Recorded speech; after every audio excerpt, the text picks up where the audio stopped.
Introduction to Norse Mythology. Imagine sitting by a gentle hearth in an ancient Scandinavian hall, listening to the soft crackle of the fire as an elder recounts tales of gods and heroes.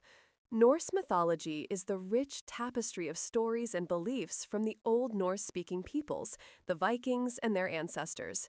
These are the myths of a world born from primal ice and fire, a cosmos held together by a great world tree and inhabited by deities, giants, elves, and humans. The Norse people wove these stories to explain the mysteries of life and the universe around them. They told of mighty gods like Odin and Thor, wise goddesses like Frigg and Freyja, tricksters like Loki, fearsome creatures, and brave heroes. In this mythology, time itself was seen as cyclical, with a clear beginning and an inevitable end followed by renewal. These tales were traditionally shared in poems and sagas, passed down through generations in the Poetic Edda and Prose Edda, medieval Icelandic texts that preserved the old stories. The tone of these myths ranges from heroic and poignant to at times darkly faded, yet there is a deep undercurrent of wisdom and wonder. Our journey will move slowly and calmly, exploring each part of this mythic world in turn. We will begin with the Norse vision of the cosmos, the great world tree Yggdrasil and its 9 realms, then meet the principal gods and goddesses, and hear of the creation of the world. We will wander through the gentle lore of runes and magic, meet mythical beings and creatures, and finally witness the twilight of the gods at Ragnarök, before ending with the renewal that follows. Yggdrasil and the 9 realms. In the center of the Norse cosmos stands a mighty ash tree, Yggdrasil, the world tree. Yggdrasil's branches extend into the heavens, and its 3 vast roots reach down into mystical wells and springs, binding together the universe's far-flung regions. One root drinks from Urdarbrunner, the sacred well of Urd or fate, where 3 wise maidens called the Norns tend the tree. These Norns, named Urd meaning past, Verdandi meaning present, and Skuld meaning future, scoop up water and white mud from the well each day and pour it over Yggdrasil's roots, preserving the tree's vitality. Another root reaches the spring of Hvergelmir in icy Niflheim, and the third taps the well of Mimisbrunner in the land of giants, where Odin once sacrificed an eye for wisdom. High in Yggdrasil's branches perches a great eagle, and as it beats its wings, winds whisper through the worlds. A tiny squirrel, Ratatoskr, scurries up and down the trunk, ferrying mischievous messages and insults between the eagle above and Nidhogr, the dread serpent who gnaws at the tree's roots below. 4 deer nibble on the tree's tender leaves, Dian, Dvalin, Duneir, and Durathror. But despite all these nibbling creatures and the dragon's bite, Yggdrasil endures, evergreen and strong. In the Norse imagination, this immense tree is the axis of the world, connecting every place and being. The 9 realms. Arrayed around and within the sheltering branches of Yggdrasil are 9 realms, 9 distinct worlds that make up all of existence. Each realm has its own inhabitants and character, yet they are all interconnected by the world tree's limbs and roots. Let us gently tour each of these 9 realms in turn, envisioning their unique qualities. Asgard is the glorious realm of the Aesir, the primary clan of gods, which includes Odin, Thor, and others. Asgard is envisioned as a fortified home of divine halls and green plains. It is said to be a land more fertile and fair than any other, rich in gold and life. A great wall, initially built by a giant craftsman, encircles Asgard, though the wall was left unfinished when the deceitful builder's identity was revealed and he was thwarted by Thor. Inside Asgard stands Valhalla, the Hall of the Slain, where Odin receives brave warriors who fell in battle. The chosen fallen, known as the Einherjar, feast and train there, preparing to fight alongside Odin at Ragnarök. Asgard is linked to Midgard, the human world, by the Bifrost Bridge, and the watchful god Heimdallr guards the bridge's end at Himinbjorg, ready to sound the horn at the first sign of trouble. In Asgard's meadow of Folkvang, the goddess Freyja claims her share of heroes as well, for in Norse belief half of those who die in battle come to Freyja's hall and half to Odin. Midgard is the realm of humanity, the world of humans, and it lies in the middle, protected by the gods. The very name Midgard means middle enclosure, reflecting how it is a kind of middle ground between the divine and the unknown. According to the myths, Midgard was crafted by Odin and his brothers from the flesh and bones of the primordial giant Ymir at the dawn of time. They set Ymir's skull as the dome of the sky and placed dwarves at its four corners like pillars. Midgard is encircled by a vast, impassable ocean. In those seas dwells the titanic world serpent, Jormungandr, one of Loki's monstrous offspring. The serpent grew so large that it loops around the world entirely, biting its own tail in the depths of the ocean. The presence of Jormungandr in the encircling sea is part of what keeps humans hemmed in their middle realm. The only reliable passage between Midgard and Asgard is the Bifrost Bridge of rainbow light. Midgard in myth will face a dire fate during Ragnarök.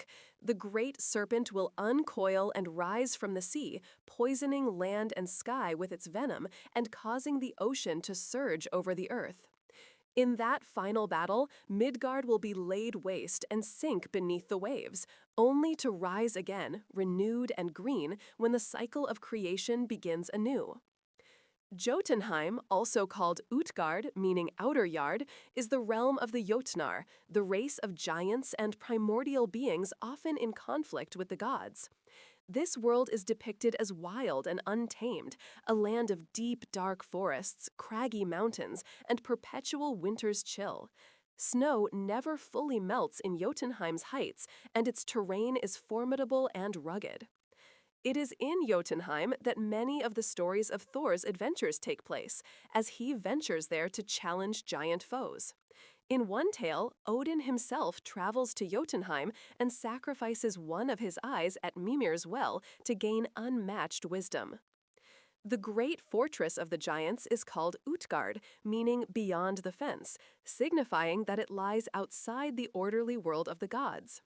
Jotunheim is the antithesis of Asgard, chaotic where Asgard is ordered, lawless and harsh where Asgard is prosperous and bright. Yet, the gods and giants are also closely intertwined. Many giants are kin to the gods or even marry them. The relationship is complex, sometimes hostile, sometimes cordial. The giants represent the untamed forces of nature and time that even the gods must contend with. Vanaheim is the realm of the Vanir, the second family of gods in Norse mythology. The Vanir deities are associated with fertility, prosperity, and the natural world. We know relatively little concrete detail about Vanaheim from the surviving sources. Yet it is portrayed as a lush and bountiful land, reflecting the Vanir's connection to growth and wealth. The Vanir gods, such as Njord, Freyr, and Freyja, once warred with the Aesir of Asgard. After the conflict, the Vanir and Aesir made peace, and Vanaheim thereafter became unified with Asgard in the sense that the Vanir deities took their place among the Aesir. We picture Vanaheim as a gentle, fruitful realm of serene beauty and magic, its mysteries largely lost to time. Alfheim, also called Ljósalfheimr, meaning home of the light elves, is the realm of the elves. The elves, in Old Norse Alfar, are described as beautiful, radiant beings, fairer than the sun according to some poems. Alfheim was ruled by the god Freyr as a kind of fiefdom given to him in his youth, which emphasizes its nature as a place of harmony and plenty, since Freyr is the god of fertility and fair weather. Although detailed descriptions of Alfheim are scarce, we can imagine it as a verdant land of gentle light, perhaps sun-dappled forests, lush meadows, and crystal streams where the elves dwell in brightness. The elves themselves in Norse myth are somewhat enigmatic. Sometimes they seem akin to minor nature divinities or ancestral spirits. They are not the small sprites of later folklore, but rather human-like and very beautiful. In our quiet mythic reverie, we might picture Alfheim as a peaceful, ethereal realm at the golden hour of dusk or dawn, suffused with an otherworldly glow. Nidavellir, also called Svartalfheimr, is the land of the dwarves, who are master smiths and crafters living underground. Nidavellir means dark fields or perhaps new moon, while Svart Alfheimer means home of the Black Elves, an old term for dwarves. Here, far beneath the mountains, the dwarf folk labor in their forges and workshops, crafting treasures and powerful artifacts. The atmosphere of Nidavellir is dark but busy. Imagine the warm glow of furnace fires in subterranean halls, the ring of hammers on metal echoing through tunnels. It was the dwarfs who forged many of the gods' greatest possessions, such as Thor's hammer Mjolnir, Odin's spear Gungnir, Freyr's magical ship Skidbladnir, and the golden hair for Thor's wife Sif. Nidavellir reminds us that even in darkness there can be industry, creativity, and the soft glow of craftsmanship. Niflheim, meaning mist world or abode of mist, is an ancient primordial realm of ice, cold, and fog. In the Norse creation story, Niflheim was one of the first two realms to exist, a place of endless frost and mist in the north, opposite the fiery realm of Muspelheim in the south. Niflheim's wellspring, Hervergelmir, is said to be the source of many rivers and the place where the serpent Nidhogger gnaws at Yggdrasil's root. One can imagine Niflheim as a vast expanse of frozen darkness, ancient ice stretching out with streams of mist curling over it, silent except for the creaking of glaciers. It is a world embryonic and still, holding the frozen waters that played a part in creation. When the world was young, the icy rime of Niflheim met the sparks of Muspelheim in the void of Ginnungagap, and from their union, the first living being, the giant Ymir, was formed. Muspelheim, or Muspel, is the primordial realm of fire and burning heat. It was also there at the very beginning of things, a blazing, sizzling expanse of elemental flame in the southern part of Ginnungagap. Whereas Niflheim is numbingly cold, Muspelheim is blisteringly hot, filled with smoke, fire, and volcanic fury. The great fire giant Surtur rules Muspelheim. He stands with a flaming sword at the world's edge, guarding the fiery land. At the end of days, Surtur is prophesied to ride out from Muspelheim, leading his host of fire giants to battle and casting flames that will consume the world. Yet in our gentle journey, we picture Muspelheim from afar, perhaps as a distant red glow beyond a dark horizon. It represents destructive power, yes, but also the cleansing, transforming nature of fire. In the creation myth, the warmth of Muspelheim's heat melting the ice of Niflheim is what gave shape to life in the first place. Without some warmth, nothing could grow. Thus, even Muspelheim's ferocious fire has its place in the cosmic balance. Hel, or Helheim, is the underworld of the dead, ruled by the goddess Hel, who is a daughter of Loki. This realm lies downward and northward on the tree, a dim, cold domain where those who died of illness, age, or other unheroic causes find themselves. Unlike the concept of a fiery hell in Christian belief, the Norse hell is not a place of active torment or bliss. It is more like a somber continuation of existence in another locale. It's often described as a cheerless, misty place with high walls and gates. Hel, the goddess, is said to have a fearsome appearance. Half of her face and body appears alive and beautiful, while the other half is that of a corpse, cold and blue. In this quiet underworld, souls linger in a state not of torture, but of a dreary, shadowy life. When the god Balder died, he descended to Hel's halls, and even the gods could not easily retrieve him from that realm. As we drift through thoughts of Helheim, we may picture a gentle twilight world, cavernous halls or plains under an eternally overcast sky, where an echo of life continues in quiet monotony.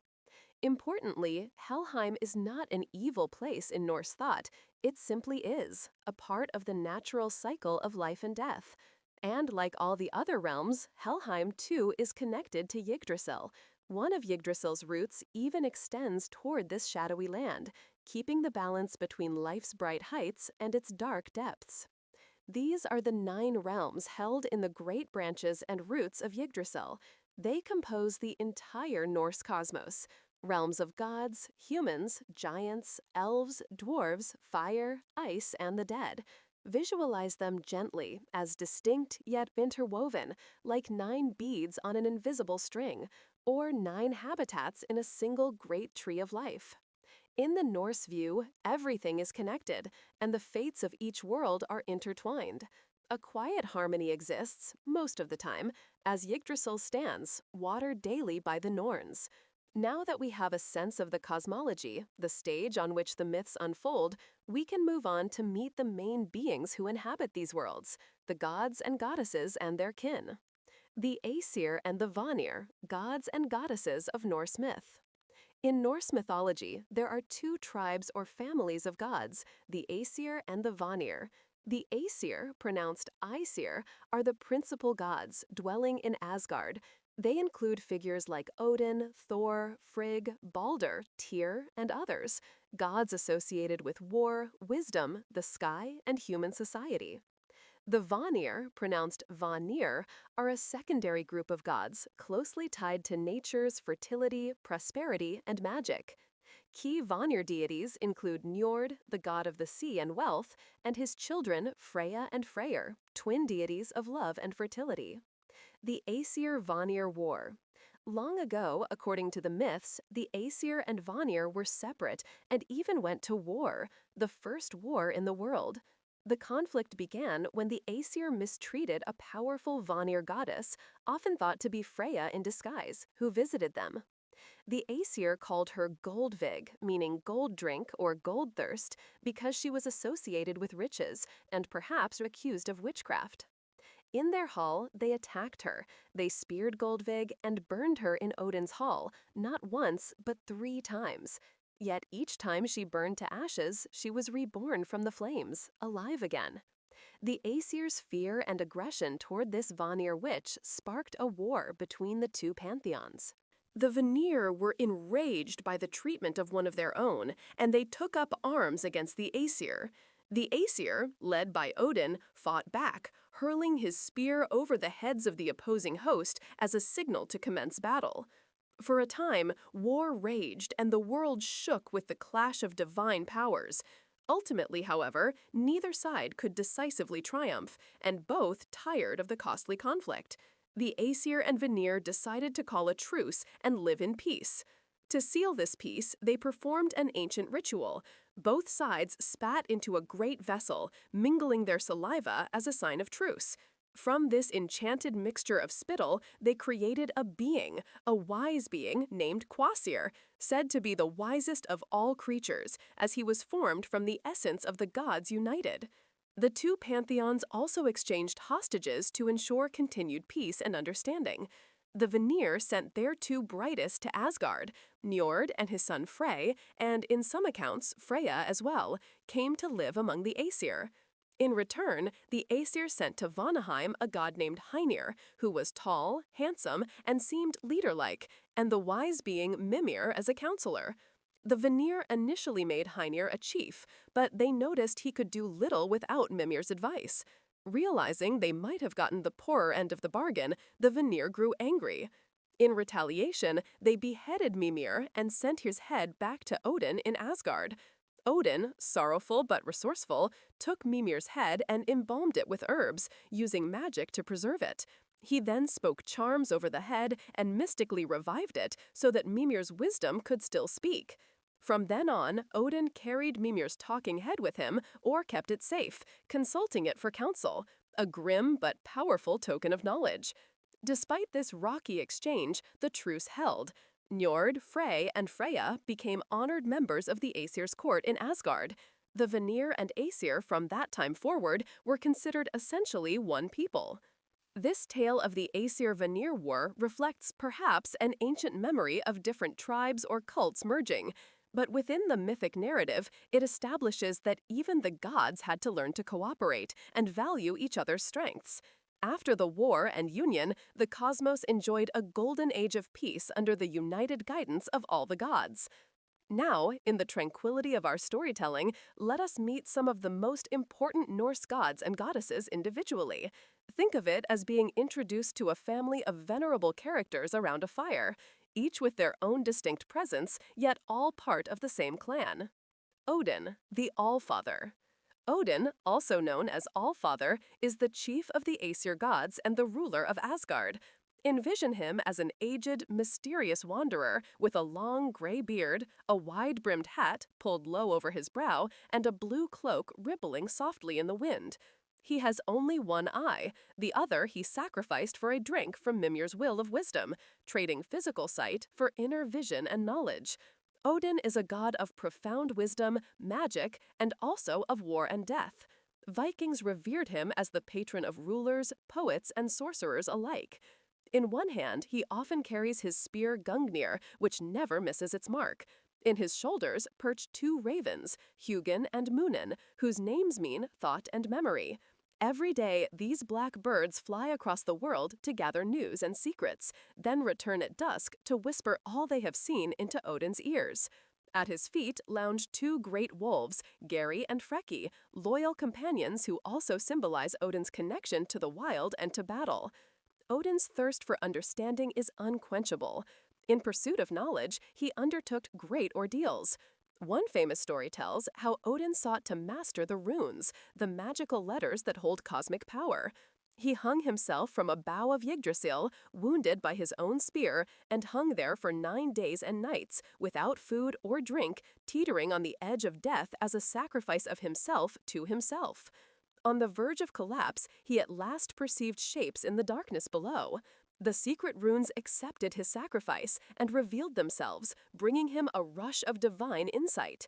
With a triumphant cry, Odin seized the knowledge of runes, gaining spells to heal wounds, calm storms, bind enemies, and even raise the dead. He is also said to have drunk the mead of poetry, an enchanted elixir that imparts poetic inspiration, after a crafty adventure seducing the giantess Gunlode, thus gifting him the power of poetry and song, which he passes to favored mortals. All these tales paint Odin as complex and cunning, a relentless seeker willing to sacrifice greatly for greater gains. Yet Odin has a grim side too. He is a god of warfare and the slain. When battles rage, Odin can be found riding at the head of the host on his 8-legged horse, Sleipnir, the fastest steed in all the worlds. Odin presides over Valhalla, where the souls of heroic warriors, the Einherjar, are welcomed. Half of those who die in combat come to his hall to feast and train for the final battle. The other half go to Freyja's field. As a war god, Odin is both inspiring and fearsome. He can stir up a berserker rage or quietly choose who will fall. He is often called the chooser of the slain through his agents, the Valkyries, whose very name means chooser of the slain. For all his power, Odin is not a straightforwardly benevolent deity. He is wile, even unscrupulous at times, willing to lie or disguise himself to achieve his ends. He embodies wisdom, sovereignty, and sacrifice, but also frenzy and fate. Odin knows the doom that awaits the gods. It is said he knows many secrets of the future, yet he works tirelessly to delay it or win advantage. He will fight at Ragnarök, leading the hosts of Asgard, even though he is fated to be devoured by the great wolf Fenrir. And yet, even in that fatalistic knowledge, Odin does not despair. He constantly seeks any glimmer of hope or any tool to help the new world beyond the end. One can imagine him, in the quiet of Asgard's evening, sitting on his high throne Hlidskjalf, from which he can see all worlds, with Hugin and Munin perched nearby. His one eye gazes far into the distance, thoughtful and a little melancholic, pondering the fate of gods and humans. He is a stern but not unkind father figure, to his own children like Balder and Thor, and to humanity, whom he, along with his brothers, created. In our calm retelling, Odin's presence is majestic and profound. He speaks in a low, wise voice that carries the weight of ages. When we encounter him in stories, we feel the depth of mythic time, the sense that there are always secrets swirling behind his gaze. He is, in a way, the spirit of myth itself, knowledge hard-won from darkness, destined to be passed on in story and song. Thor, the Thunderer and Protector. Thor, Odin's son, is perhaps the most loved of the Norse gods among the old Viking peoples, a hardy, red-bearded god of thunder and strength. If Odin is the wise chieftain, Thor is the mighty champion of the gods, straightforward and loyal. Picture a tall, powerful man with fiery hair and beard carrying a huge warhammer. Thor's great hammer is named Mjolnir, and with it he smashes the frost giants and monsters that threaten the gods or humankind. When Thor drives in his goat-drawn chariot across the sky, pulled by two sturdy goats named Tangrisnir and Tangjoster, the wheels make the thunder roll and sparks of lightning fly. The Norse people believed that the crashing storms were Thor riding out to protect Midgard, and the rainfall was a blessing for their fields. Thor is a protector of both Asgard and Midgard, the tireless defender against the forces of chaos, primarily the giants, or Jotnar. He is referred to as the friend of mankind, the one who wards off evil beings so that ordinary folk can live in peace. Unlike Odin, who is unpredictable and shrouded in mystery, Thor is forthright and dependable. He is described as good-natured, hardy, and somewhat blunt. Quick to anger in the face of injustice, but equally quick to laugh and feast when the danger is past. Thor embodies a kind of honest strength.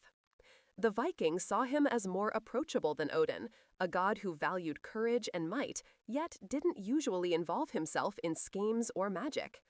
Many families would wear amulets shaped like Thor's hammer for protection, and indeed, the very day of the week, Thursday, Thor's Day, is named for him. In many myths, Thor's feats are almost heroic adventures.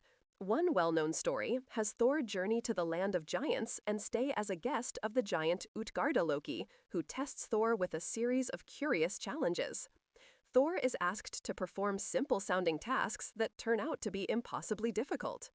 For example, he is asked to lift a cat off the floor. Thor, using all his might, can only get one of the cat's paws off the ground. Later, it's revealed that the cat was in fact the Midgard serpent in disguise, and Thor had managed to budge the world-encircling serpent enough to nearly lift it, a truly mighty deed, though it appeared a failure at the time. In another tale, Thor goes fishing with a giant named Heimir and hooks the Midgard serpent itself on his line. For a tense moment, Thor pulls the colossal snake's head out of the water, lightning flashing in the sky, ready to strike it with Mjolnir. But Heimir, terrified that this will bring about the end of the world then and there, cuts the fishing line. The serpent escapes, and Thor's thunderous wrath echoes in the thunderclouds. Thor's character is also marked by a certain reliable morality. He values honor, truth, and loyalty. While he loves a hearty meal and ale, stories mention his prodigious appetite for food and drink. He is not cunning or treacherous. He usually faces problems head-on. The Vikings saw him as more approachable than Odin, a god who valued courage and might, yet didn't usually involve himself in schemes or magic. Many families would wear amulets shaped like Thor's hammer for protection, and indeed, the very day of the week, Thursday, Thor's Day, is named for him. In many myths, Thor's feats are almost heroic adventures. One well-known story has Thor journey to the land of giants and stay as a guest of the giant Loki, who tests Thor with a series of curious challenges. Thor is asked to perform simple-sounding tasks that turn out to be impossibly difficult. For example, he is asked to lift a cat off the floor. Thor, using all his might, can only get one of the cat's paws off the ground. Later, it's revealed that the cat was in fact the Midgard serpent in disguise, and Thor had managed to budge the world-encircling serpent enough to nearly lift it, a truly mighty deed, though it appeared a failure at the time. In another tale, Thor goes fishing with a giant named Heimir and hooks the Midgard serpent itself on his line. For a tense moment, Thor pulls the colossal snake's head out of the water, lightning flashing in the sky, ready to strike it with Mjolnir. But Heimir, terrified that this will bring about the end of the world then and there, cuts the fishing line. The serpent escapes, and Thor's thunderous wrath echoes in the thunderclouds. Thor's character is also marked by a certain reliable morality. He values honor, truth, and loyalty. While he loves a hearty meal and ale, stories mention his prodigious appetite for food and drink. He is not cunning or treacherous. He usually faces problems head-on. One humorous myth, told in the poem Thrymskvida, recounts how Thor's hammer Mjolnir was once stolen by the giant Thrym, who demanded the goddess Freyja as a bride in exchange for its return. Freyja understandably refused to go, so Thor, at Loki's suggestion, disguised himself as Freyja, veiled in bridal dress, and went to the giant's realm to wed Thrym. At the wedding feast, Freyja, actually Thor in disguise, ate an ox and drank many barrels of mead, startling the giants with the bride's appetite. Loki, who was dressed as the bridesmaid, excused it by saying the bride had not eaten for 8 days out of eagerness. When Thrym peeped under the veil, he saw Thor's fierce eyes glaring. Loki quickly explained it away as the bride not sleeping for 8 nights in anticipation. Ultimately, Thrym brought out Mjolnir to consecrate the marriage, and Thor threw off the disguise, grasped his hammer, and struck down the deceitful giant in a flash of thunder, retrieving his beloved weapon. Afterwards, one can imagine Thor sharing a booming laugh at the absurdity of him wearing a bridal gown. This story, albeit lighthearted, shows Thor's willingness to do what must be done, even cross-dressing, to secure the safety of Asgard's defenses. We recount it softly, perhaps smiling at the image of the burly thunder god in a dress, but without loud guffaws, keeping the mood gentle. Thor's familial relationships are also part of his story. He is the son of Odin, and his mother is the personification of the earth, Jord, making him, in a sense, the child of Skyfather and Earthmother. Thor is married to Sif, a goddess famed for her long golden hair, which symbolizes fields of grain. He deeply loves Sif. When Loki once cut off Sif's beautiful hair as a prank, Thor's rage was so great that Loki, to appease him, had dwarves craft new hair of gold for Sif that would grow like natural hair. Thor and Sif have a daughter, Thrud, or Thrud, meaning strength, and Thor has 2 sons, Magni and Modi, who are foretold to survive Ragnarök and carry on his legacy of strength in the new world. Thor also has a stepson, Ul, Sif's son, a god of archery and skiing. Around Thor's household, the atmosphere might be imagined as boisterous and warm, a hospitable hall where the fire is bright and Thor's laughter is frequent. When you hear thunder on a rainy night, you can imagine Thor riding across the clouds, protecting the world from giants we cannot see. But here, in our peaceful recounting, the thunder is distant and reassuring, rather than threatening. It is the rumble of a friend guarding us, a natural lullaby in the sky. With Thor by our side in myth, we feel safe.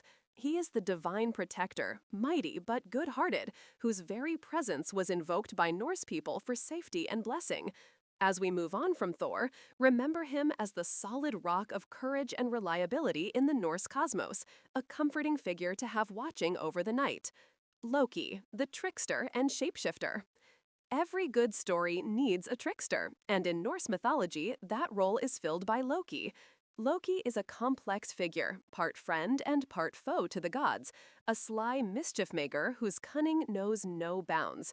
He is not exactly a god in the same sense as Odin or Thor. Loki is the son of giants. His father was Farbauti, and his mother Laufey, but he lives among the Aesir in Asgard as Odin's blood brother and a sort of tolerated troublemaker.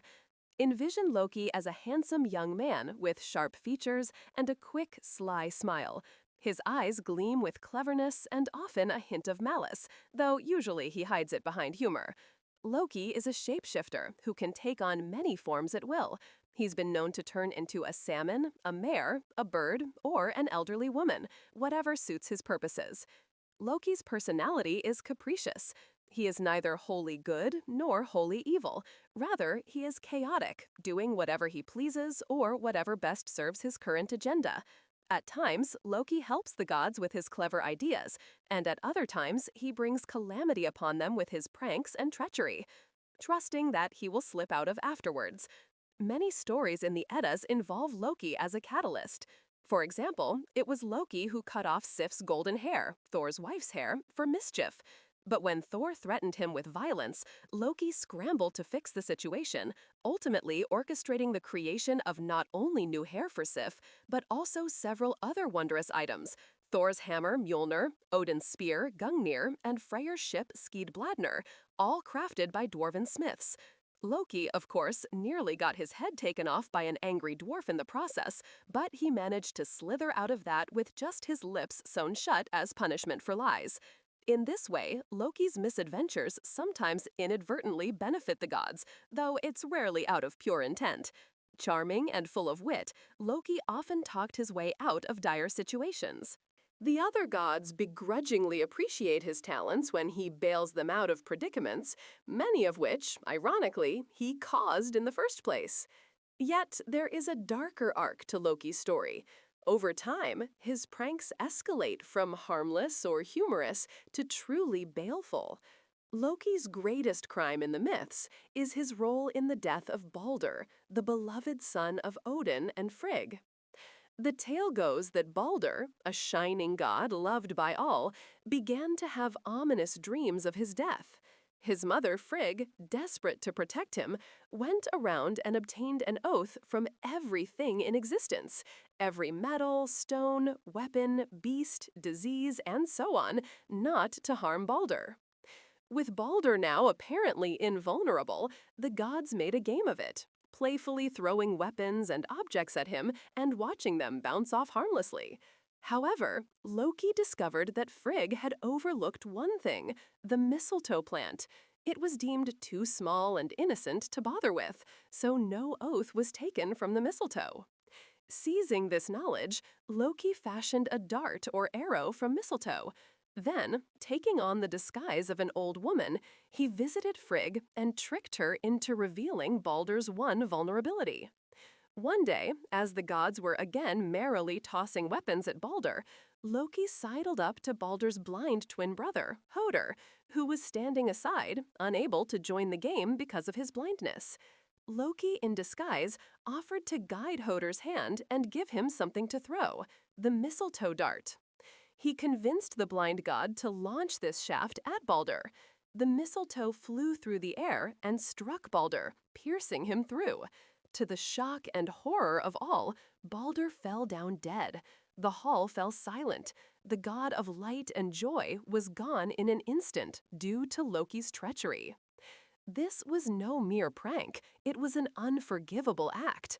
The gods were grief-stricken and enraged. They tried to retrieve Balder from the realm of Hel, but because of another of Loki's tricks, taking the form of a giantess who refused to weep for Balder, Balder had to remain in the underworld. After this, Loki became an outcast. He fled Asgard, but there was no escape from justice. The gods eventually caught him and meted out a dread punishment. Loki was bound in a cave with the entrails of one of his own sons, and a serpent was fastened above him to drip burning venom onto his face. Loki's faithful wife, Sigyn, stayed by his side, catching the venom in a bowl to spare him. But whenever she left to empty the bowl, the poison struck Loki's face and he writhed in agony, causing earthquakes in Midgard. So the Norse explained tremors. There, Loki remains bound until the end of the age. It is foretold that during Ragnarök, Loki will break free and join the enemies of the gods in the final battle, sailing on a ship made of dead men's nails and facing his old foe, Heimdall, the watchman of Asgard. In that ultimate fight, Loki and Heimdall are fated to slay each other, each falling by the other's hand. Despite his eventual villainy, Loki is not a figure of pure evil in the myths, more a force of chaos. In a sense, he represents the unpredictable element in life, cunning, changeable, sometimes amusing, sometimes cruel. In our gentle narrative, we treat Loki cautiously. When he appears, there is a feeling akin to a sudden breeze in a still room, not threatening, but making the flames flicker unpredictably. Loki might tell a clever tale or whisper an idea that solves a problem, but one must watch carefully for the glint in his eye. He keeps things interesting, to say the least. For many ages, Loki's silver tongue saved him from repercussions. One poem, Lokasenna, depicts Loki infiltrating a feast of the gods and hurling insults at each deity in turn, revealing uncomfortable truths and sowing discord, until at last Thor arrives to chase him out with threats of Mjolnir. This shows Loki's brazen nature. Even knowing he's in the wrong, he cannot resist stirring the pot. But there is a strange loneliness to Loki as well. He has no worshippers, no cult. The Norse people didn't pray to Loki. They mostly scorned him. And ultimately, no lasting allies. Only his devoted wife Sigyn shows him compassion. Thus, Loki embodies both the spark of fire, warming and useful, yet potentially destructive, and the flicker of flame that can't be contained. He is the reason the gods get into trouble, and often the reason they get out of it, until his luck and their patience run out. In our storytelling, let's allow Loki his sly smile and his nimble wit, but keep him at arm's length. He is a necessary part of the mythic balance. Without Loki's challenges, the gods would have little growth or change. And yet, one always has a sense that inviting Loki to the gathering means something will go awry. Still, as you drift in this saga, perhaps you can feel a sliver of sympathy for the shapeshifter. Bound in a cave with poison dripping on him, one might even pity his suffering. But Loki's story reminds us that actions have consequences, even for a god. His ultimate fate is one of pain and ruin, and in that knowledge, even this chaotic figure finds a kind of tragic purpose in the grand design of Norse myth. Freyja, goddess of love, beauty, and sorcery. Among the most prominent goddesses in Norse mythology is Freyja, of the Vanir family, who, after the Aesir-Vanir War, became an honored member of the Aesir in Asgard. Freyja's name simply means lady, and she indeed is the lady of love, beauty, and fertility. But Freyja is not a delicate or demure figure. She is strong and independent, embodying passion in all its forms. Visualize Freyja as a stunning woman with golden hair, sometimes clad in a cloak of falcon feathers that shimmers in the sunlight. She has a graceful yet proud demeanor, eyes that can be both gentle and fearsome. Freyja rides in a chariot drawn by two large cats, gifts to her from Thor according to later folklore. The image of a goddess in a cat-drawn carriage speaks to her associations with fierce love and perhaps the comfort of hearth cats, but also an untamed grace. Sometimes she is also said to travel on the back of a boar named Hildisvini. She adorns herself with the famous necklace Brisingamen, a beautiful golden torque reputed to have been forged by dwarves. Freyja coveted it so dearly that she paid the price of spending a night with each of the four dwarf craftsmen to obtain it. The necklace's splendor is like the radiance of the sun, symbolizing her power and allure. Freyja is foremost a goddess of love, sexuality, and fertility. Women and men, too, would pray to her for matters of the heart, for she understands longing and desire. She is said to weep tears of gold when she is sorrowful. For instance, when her husband, Oth, goes wandering, the myth says Freyja cries gold and searches for him under many names. Despite being associated with romantic love and beauty, Freyja, like many Norse deities, has a darker, warrior aspect as well. She is also a goddess of war and death, in a way parallel to Odin. Freyja gets half of the slain warriors to come to her hall, Folkvangr, while Odin receives the other half in Valhalla. This detail illustrates her importance. She is on equal footing with Odin in apportioning the noble dead. Freyja likely leads the Valkyries at times, or at least works closely with them, guiding some of the fallen to her own field. We can imagine Freyja on a battlefield, cloaked in her falcon feathers, selecting brave souls with compassionate but firm judgment to carry back with her. Another crucial domain of Freyja's influence is magic, specifically Seidr, a form of Norse sorcery and shamanism. Freyja was the greatest practitioner of Seidr among the gods. It is said that Freyja taught Odin the art of Seidr when she came to Asgard. Seidr involved trance journeys, prophecy, communication with spirits, and influencing fate, acts that the Norse considered unmanly for men to perform in that society, which is why it was mainly the domain of women, seers known as vulvas. But Odin, ever hungry for knowledge, learned this magic from Freyja despite any stigma. Freyja's connection to Seidr portrays her as a powerful witch goddess, deeply tied to the sacred and mysterious. In the tale of Gullveig mentioned earlier, the war trigger, many interpretations hold that Gullveig was in fact Freyja, or an avatar of her, bringing the Vanir's magic to the Aesir and being attacked for it. The Vanir were known for their mastery of fertility magic and foresight. Freyja exemplified this, wandering among worlds with wisdom in spells. Freyja's personality is passionate and headstrong. She is not a timid love goddess. When the giant Thrym demanded her as a bride in exchange for Thor's stolen hammer, Freyja refused so fiercely that the halls of Asgard shook and her splendid necklace Brisingamen trembled on her neck. She would not be bartered away. In another myth, a different giant builder demanded Freyja as payment for building Asgard's walls. The gods, with Loki's help, managed to cheat the giant of his prize, and Freyja remained free, albeit very angry that the gods even considered giving her up. These stories show Freyja's independence and assertiveness. She knows her worth and will not be bartered away.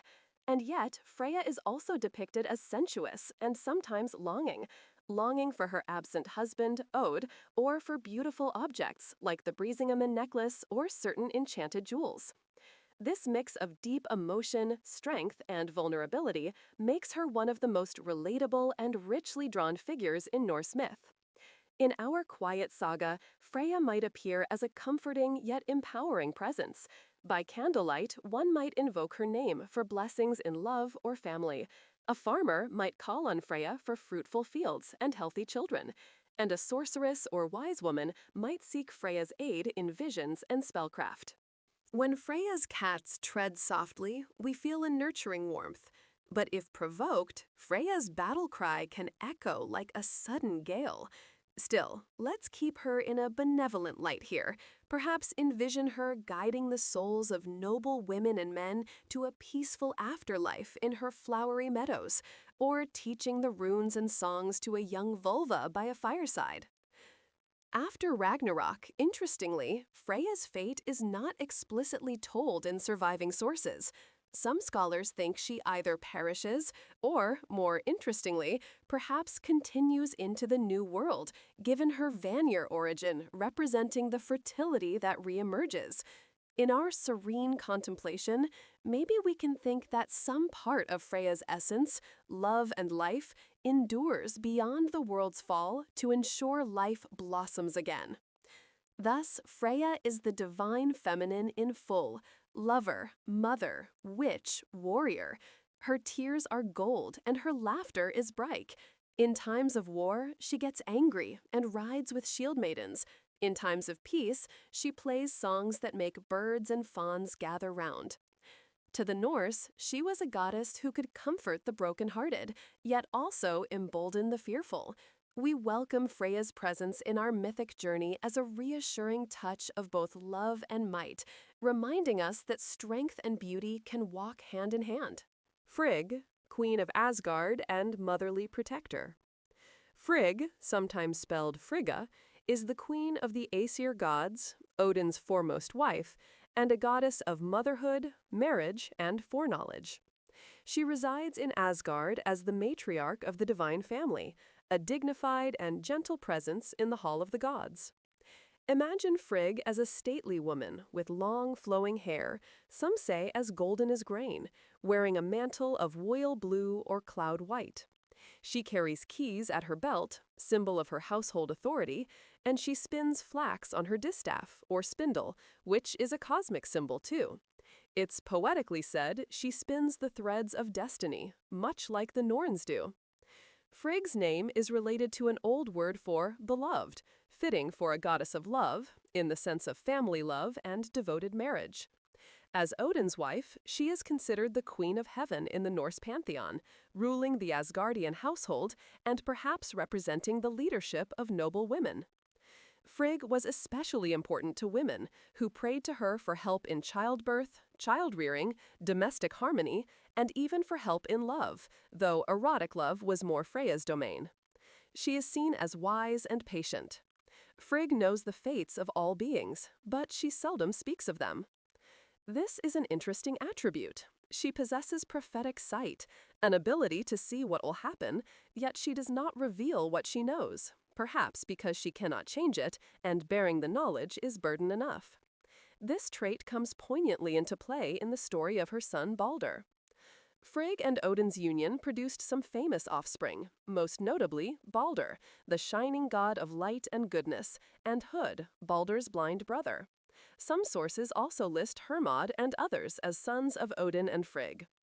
As a mother, Frigg was deeply devoted. The story of Balder's death gives us a heartbreaking glimpse of Frigg's maternal love. When Balder began having nightmares of his death, it was Frigg who sprang into action to protect him. She went to every element and entity in the world and exacted an oath not to harm Balder. Water, fire, iron, stone, trees, illnesses, poisons, animals all swore to never hurt her beloved son. Only the innocuous mistletoe was overlooked, considered too young and feeble.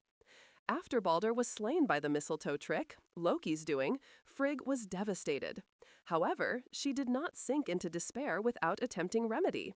She asked if anyone would go to Hel, the underworld, to bargain for Balder's return. A brave god, Hermod, Balder's brother or half-brother, volunteered, and Frigg gave her blessing. In Hel's hall, Hermod indeed found Balder and made the plea. Hel, the queen of the underworld, agreed to release Balder only if every last thing in the world wept for him. Such was Balder's popularity that all things did weep, all except one giantess named Thuk, who was Loki in disguise, refusing to mourn. Because of that lone holdout, Balder had to remain with Hel. When Hermod returned with this news, the sorrow must have weighed unspeakably on Frigg. In some versions, she even offered to reward whoever could get every being to weep, but Loki's treachery thwarted the effort. We can imagine Frigg quietly crying silver tears for her son, retreating to her chamber in Fensalar, her hall, whose name means marsh halls or sea halls, to grieve in private. Frigg's grief is a soft note in our narrative, the profound sadness of a mother who foresaw her child's fate but could not ultimately change it. Yet even her grief has a patient dignity.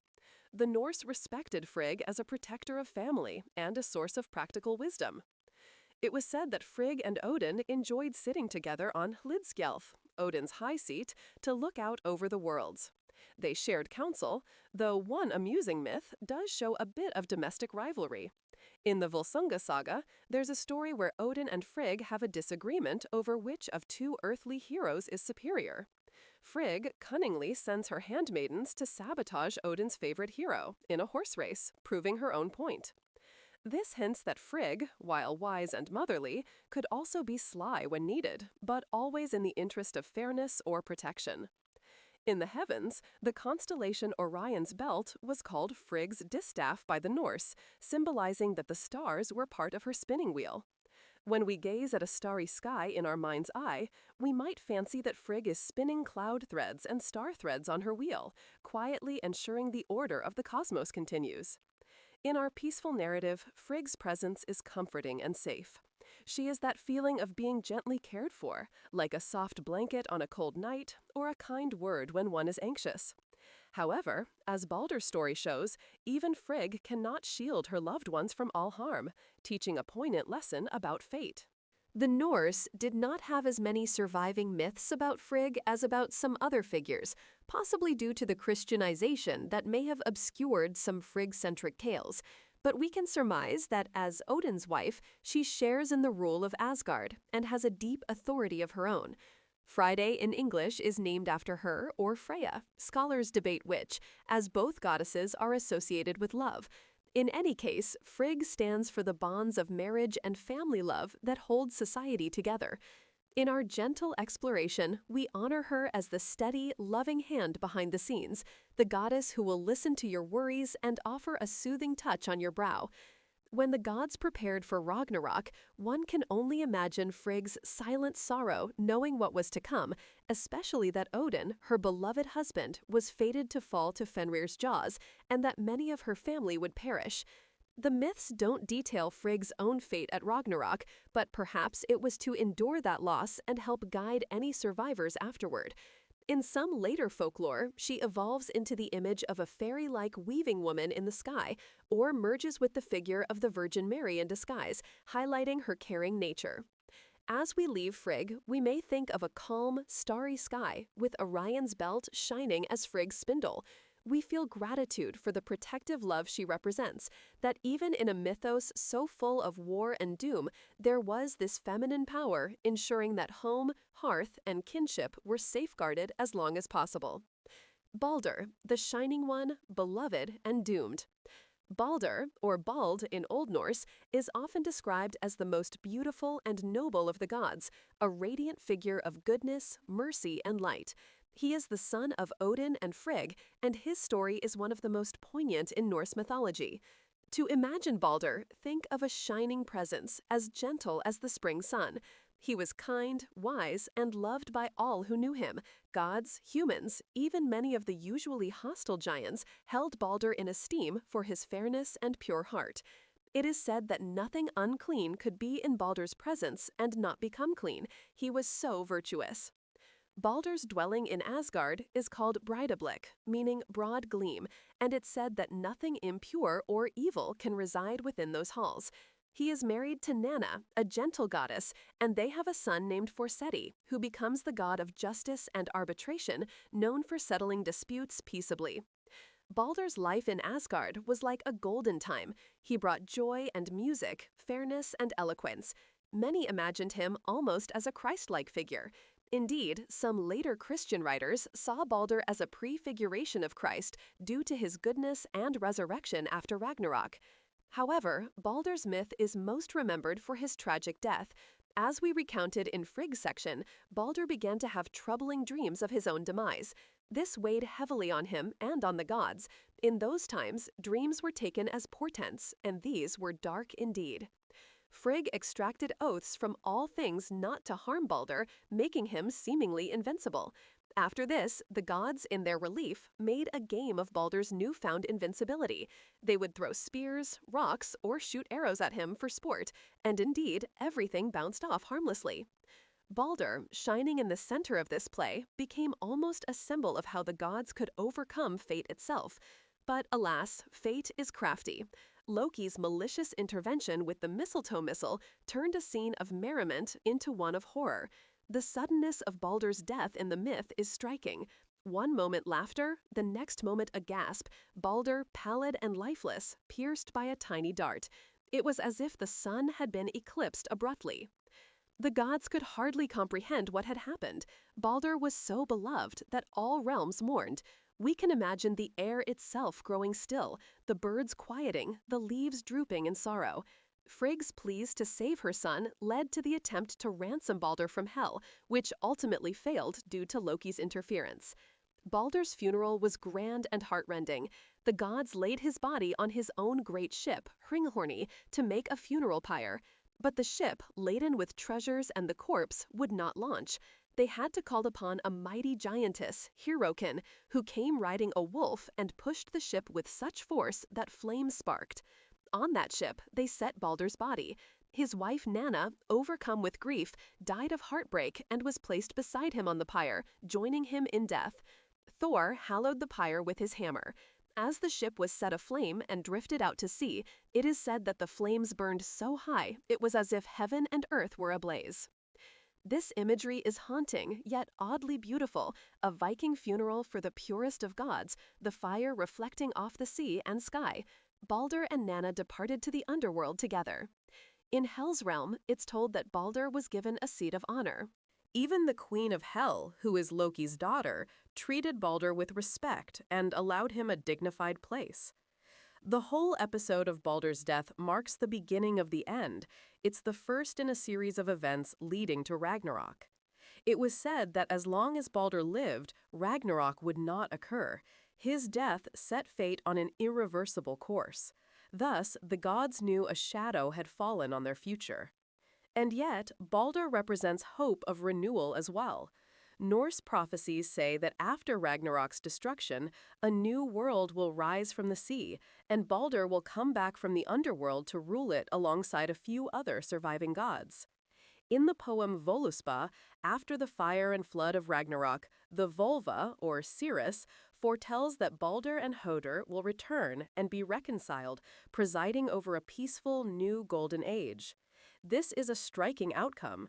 The beloved god, having been unjustly killed, is given a sort of resurrection and becomes a king in the world reborn, with even Hother, his accidental killer who was manipulated by Loki, forgiven and at his side.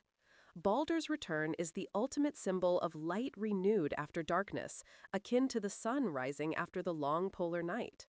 In our calm narrative, Baldur's story, though sad, can be seen as an emotional catharsis that eventually leads to comfort. It is like the darkest hour of night which eventually yields to a gentle dawn. While recounting his death, we maintain a soft tone, focusing not on violence but on the deep love everyone had for him and the cosmic mourning that followed, a quiet, universal tribute. When we think of Baldur now, perhaps we picture him not in the moment of death, but in the afterward.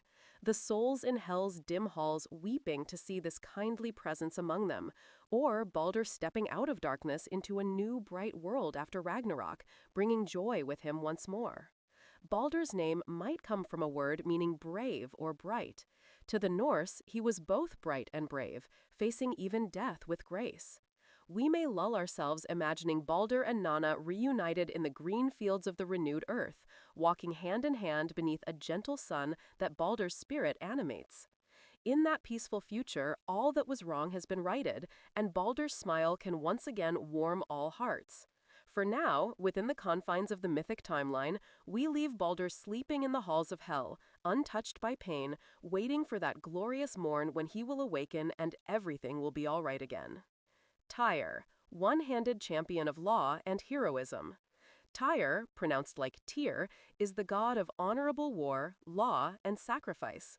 He is an elder member of the Aesir, though by Viking Age times, Thor and Odin had largely eclipsed him in prominence. Yet Tyr's influence is quietly present. For example, Tuesday is named after him, Tyr's Day. Tyr is portrayed as a brave and just deity, the upholder of oaths and the guardian of the thing, the assembly, among gods and men. He is often shown as a warrior figure, but his most defining myth is not about victory in battle, it is about the sacrifice of his right hand in order to bind the great wolf. In appearance, we might imagine Tyr as a stalwart, noble-looking man, perhaps with short hair and keen eyes, always carrying himself with unwavering honor. Importantly, Tyr has only one hand, his left hand, because the wolf Fenrir bit off his right hand at the wrist. During the gods' dealings with Loki's monstrous offspring, they reared Loki's wolf son Fenrir in Asgard in hopes of controlling him, since prophecy foretold Fenrir would cause great destruction. Only Tyr was brave enough to approach Fenrir and feed him daily. The wolf grew mighty and fearsome, but Tyr's fearless care kept Fenrir somewhat content. However, as Fenrir's size and strength increased, the gods knew they couldn't let him roam free forever. They decided to bind the wolf to restrain him. Twice, they forged heavy chains and challenged Fenrir to break them as a test of strength, and both times Fenrir snapped the fetters easily to the gods' dismay. So the gods turned to the dwarfs to craft something stronger. The dwarfs, using all their secret lore, fashioned Gleipnir, a silken ribbon-like binding made from 6 impossible things: the sound of a cat's footfall, a woman's beard, the roots of a mountain, the breath of a fish, the sinews of a bear, and a bird's spit. Things that do not exist. Thus, the ribbon could not be broken. Gleipnir looked deceptively soft and light, like a silken cord. When the gods presented Gleipnir to Fenrir and asked him to try this bind, the wolf grew suspicious. It was too gentle-looking to be a normal chain. Fenrir suspected trickery, rightfully so, and refused to allow himself to be bound unless one of the gods would place their hand in his mouth as a pledge of good faith. That way, if the ribbon was a trap, the god would lose their hand. The gods looked at one another. None wanted to pay such a price. Only Tyr stepped forward quietly and put his right hand between Fenrir's jaws, meeting the wolf's glowing eyes with calm resolve. The other gods wound Gleipnir around Fenrir, and indeed, when Fenrir strained, the ribbon only tightened. Realizing he'd been deceived and trapped, Fenrir, in wrath, chomped down, severing Tyr's hand at the wrist. Tyr did not scream or cry. He accepted the loss with stoic dignity, knowing it was the cost of safeguarding the world from this dangerous creature. Fenrir was then secured to a rock far away, a sword placed in his jaws to hold them open as he howled. Tyr had fulfilled the bargain, giving the wolf what he was owed, the hand, when the gods broke their promise. All the gods were safe from Fenrir, for a time, thanks to Tyr's self-sacrifice. But only Tyr bore the permanent mark of that deal. Where his strong right hand once was, now there was nothing. This myth highlights Tyr's qualities of courage, honor, and self-sacrifice. It's said that Tyr's action made binding Fenrir not an act of pure trickery, but a fair bargain in cosmic terms. Fenrir got a comparable price, Tyr's hand, in exchange for his binding, thus maintaining a sort of justice in the scheme. Tyr became celebrated as the one-handed god. In everyday worship, Tyr was invoked in matters of law and assembly.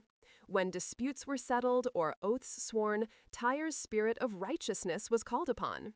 He was, in an older Indo-European sense, possibly a sky god of justice. His name is cognate with Zeus and Jupiter's root, meaning god or sky father, though by Viking times he is more specifically the brave legal hero figure. Tyr's fate in Ragnarök is somber. It is prophesied that during that end times battle, Tyr will face Garm, a ferocious dog or wolf, often considered the hound guarding Hell's Gate, or possibly another name for Fenrir's offspring. The two will fight fiercely and slay one another. In some accounts, Tyr manages to kill Garm, but is fatally wounded and dies after the victory. This final act again shows Tyr's valor. He confronts a monstrous beast one-on-one, and though he dies, he eliminates a threat in doing so. In our gentle telling, we see Tyr as a quiet hero. There is not much boasting or drama around him. He simply does what is right when the moment calls. One could imagine, after Fenrir is bound and Tyr has lost his hand, the other gods perhaps tried to console him or thank him, and Tyr might simply nod and perhaps even smile slightly, content that he did what had to be done. He might fashion a bandage or a simple metal cap for his stump and carry on with his duties. Tyr doesn't appear in many other extant myths, which suggests he was a no-nonsense figure. In one tale from the Lokasenna, Loki jests cruelly at Tyr's expense, saying Tyr cannot cause harm or settle disputes well now since he lost his sword hand. Tyr calmly replies that even with one hand, he can stop Loki's mischief, a testament to his steady confidence. If one were to feel Tyr's presence, it might be like the reassuring firmness of a handshake from his remaining hand, or the feeling of fairness when a conflict is resolved justly. It is the trust in a comrade who would give an arm for you, literally. Tyr is the patron of those who fight for rightful causes and who keep their word no matter the cost. In the stillness of our mythic night, Tyr's one hand holds a balanced scale of law, and in the other phantom hand, perhaps we sense the weight of a sword no longer there, a reminder that even the just are not without personal loss in their pursuit of duty. Thus, Tyr stands as a model of sacrifice for the greater good.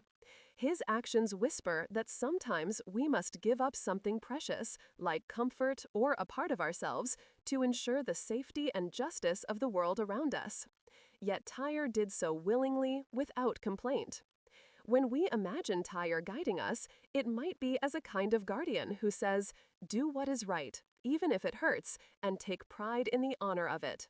There is a serenity in such conviction. And so we let Tyr take his place among our cast of deities as the stalwart guardian of honor, one-handed, but whole in spirit. Creation myths, from fire and ice to the world of men. Long before the gods or humans or any living thing existed, there was a great emptiness. The Norse called this primordial void Ginnungagap, the yawning gap. In that abyss, there was neither sand nor sea nor cooling waves, no earth nor sky, only a vast chasm between realms of opposite nature. To the north of Ginnungagap lay the realm of Niflheim, an infinite expanse of fog, mist, and ice. To the south lay Muspelheim, a region of raging fire and warmth. For ages uncounted, these two primal realms existed apart. But eventually, as time flowed, the cold and heat crept closer through the void until they met. From the first whiff of damp cold touching embers of heat, magic happened. The ice of Niflheim began to melt in the sporadic warmth from Muspelheim. Great rivers of chilled water flowed into the void, and sparks and lava flew out from Muspelheim. Where fire met ice, steam roiled and drops of water formed. Out of those drops came life. The first being to take shape was a massive primal giant named Ymir. Ymir was the progenitor of the Jotnar, the giants. He was neither good nor evil, simply a brute existence born of elemental collision. Alongside Ymir, as the ice melted further, there emerged a cow called Audumbla. This great cow was formed from the salty ice, and she provided milk to sustain Ymir. 4 rivers of milk flowed from her udders, enough to feed the enormous giant. Ymir drank and grew, and as he slept, strange things happened. From his sweaty armpit, a male and female giant were conceived, and one of his legs paired with the other to beget another son. Thus the giant race multiplied from Ymir's body. Ymir is essentially the ancestor of all giants. Meanwhile, Audumbla the cow had her own task, finding nourishment by licking the salty ice blocks of Ginnungagap. She licked the ice for days, and as she did so, something was gradually revealed within the block. On the first day, some hair appeared. On the second, a head. By the third day, a whole being was freed from the ice. This was Buri, the first of the Aesir gods, or at least the ancestor of the Aesir. Buri was strong and fair. In time, Buri had a son, either by self-generation or with an unknown giantess named Bor. Bor took as wife a giantess, Bestla, daughter of the giant Bolthorn, and their union produced 3 sons, Odin, Vili, and Ve. So, Odin, chief of the gods, was a grandson of Buri, the proto-god, and also, through his mother Bestla, of giant stock. This is a detail to remember. In Norse myth, gods and giants are often intertwined by blood, even though they come to oppose one another. Now we have 2 lineages, Ymir's brood of giants and Bor's young offspring who would become the first gods. Ymir the giant was enormous and unruly, and as his descendants multiplied, so did conflict. Odin and his brothers, Vili and Ve, grew up in a world still mostly hostile and chaotic, filled with the ever-growing population of Jotnar springing from Ymir's body. Recognizing that no new order could flourish while Ymir lived, Odin and his brothers resolved to act. In a colossal confrontation, Odin, Vili, and Ve attacked Ymir. A terrible battle ensued, one of the first acts of violence in the universe. Finally, they succeeded in slaying the primeval giant. So much blood gushed out of Ymir's huge corpse that it caused a massive flood, drowning most of the giants except a few. Notably, a giant named Bergelmir and his wife clambered onto a hollow tree trunk and survived, an echo of a flood survival myth. With Ymir dead, Odin and his brothers turned to the grand task of creation. Using Ymir's body as raw material, they began to fashion the world. They dragged Ymir's immense body into the center of Ginnungagap. From Ymir's flesh, they formed the earth, the solid land. From his blood, they made the sea and waters. His great bones became the mountains and crags, and teeth and shattered bone fragments turned into rocks and pebbles. The gods took Ymir's skull and with it created the dome of the sky, setting it over the earth like an immense inverted bowl. To hold up the sky at its 4 corners, they placed 4 strong dwarfs, named East, West, North, and South. In Old Norse, these are Austri, Vestri, Nordri, and Sudri. These dwarfs forever uphold the heavens. Then the brothers caught some of the fiery sparks and embers from Muspelheim that were still flying about and set them into the inside of the skull dome, thus creating the stars and sun and moon to illuminate heaven and earth. One spark became the sun, another the moon, and countless smaller ones the stars. For good measure, Odin assigned guides to direct the sun and moon on their courses, Sol, the sun maiden, and Mani, the moon boy. ride chariots across the sky, pursued by ravenous wolves named Skull and Hati, who chase them, hence they move quickly. But at this early time, the sun and moon were set in their paths reliably, giving light and the basis for time. Out of Ymir's body, the three brothers also built Midgard, the realm that would become home to humans. To protect Midgard from the giants who were already returning, those who survived the flood, they made Midgard like a fortress.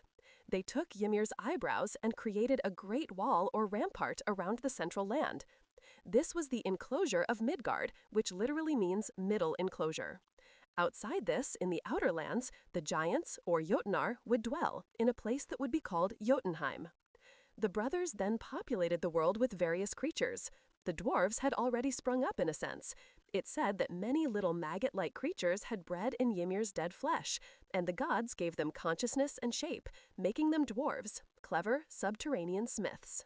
The dwarves quickly scuttled into the earth, creating their forges and halls under hills and rocks. The light elves possibly also came about in these early moments, though their origin is less clearly described. Some say they might be divinities of minor light, or possibly related to the Aesir and Vanir.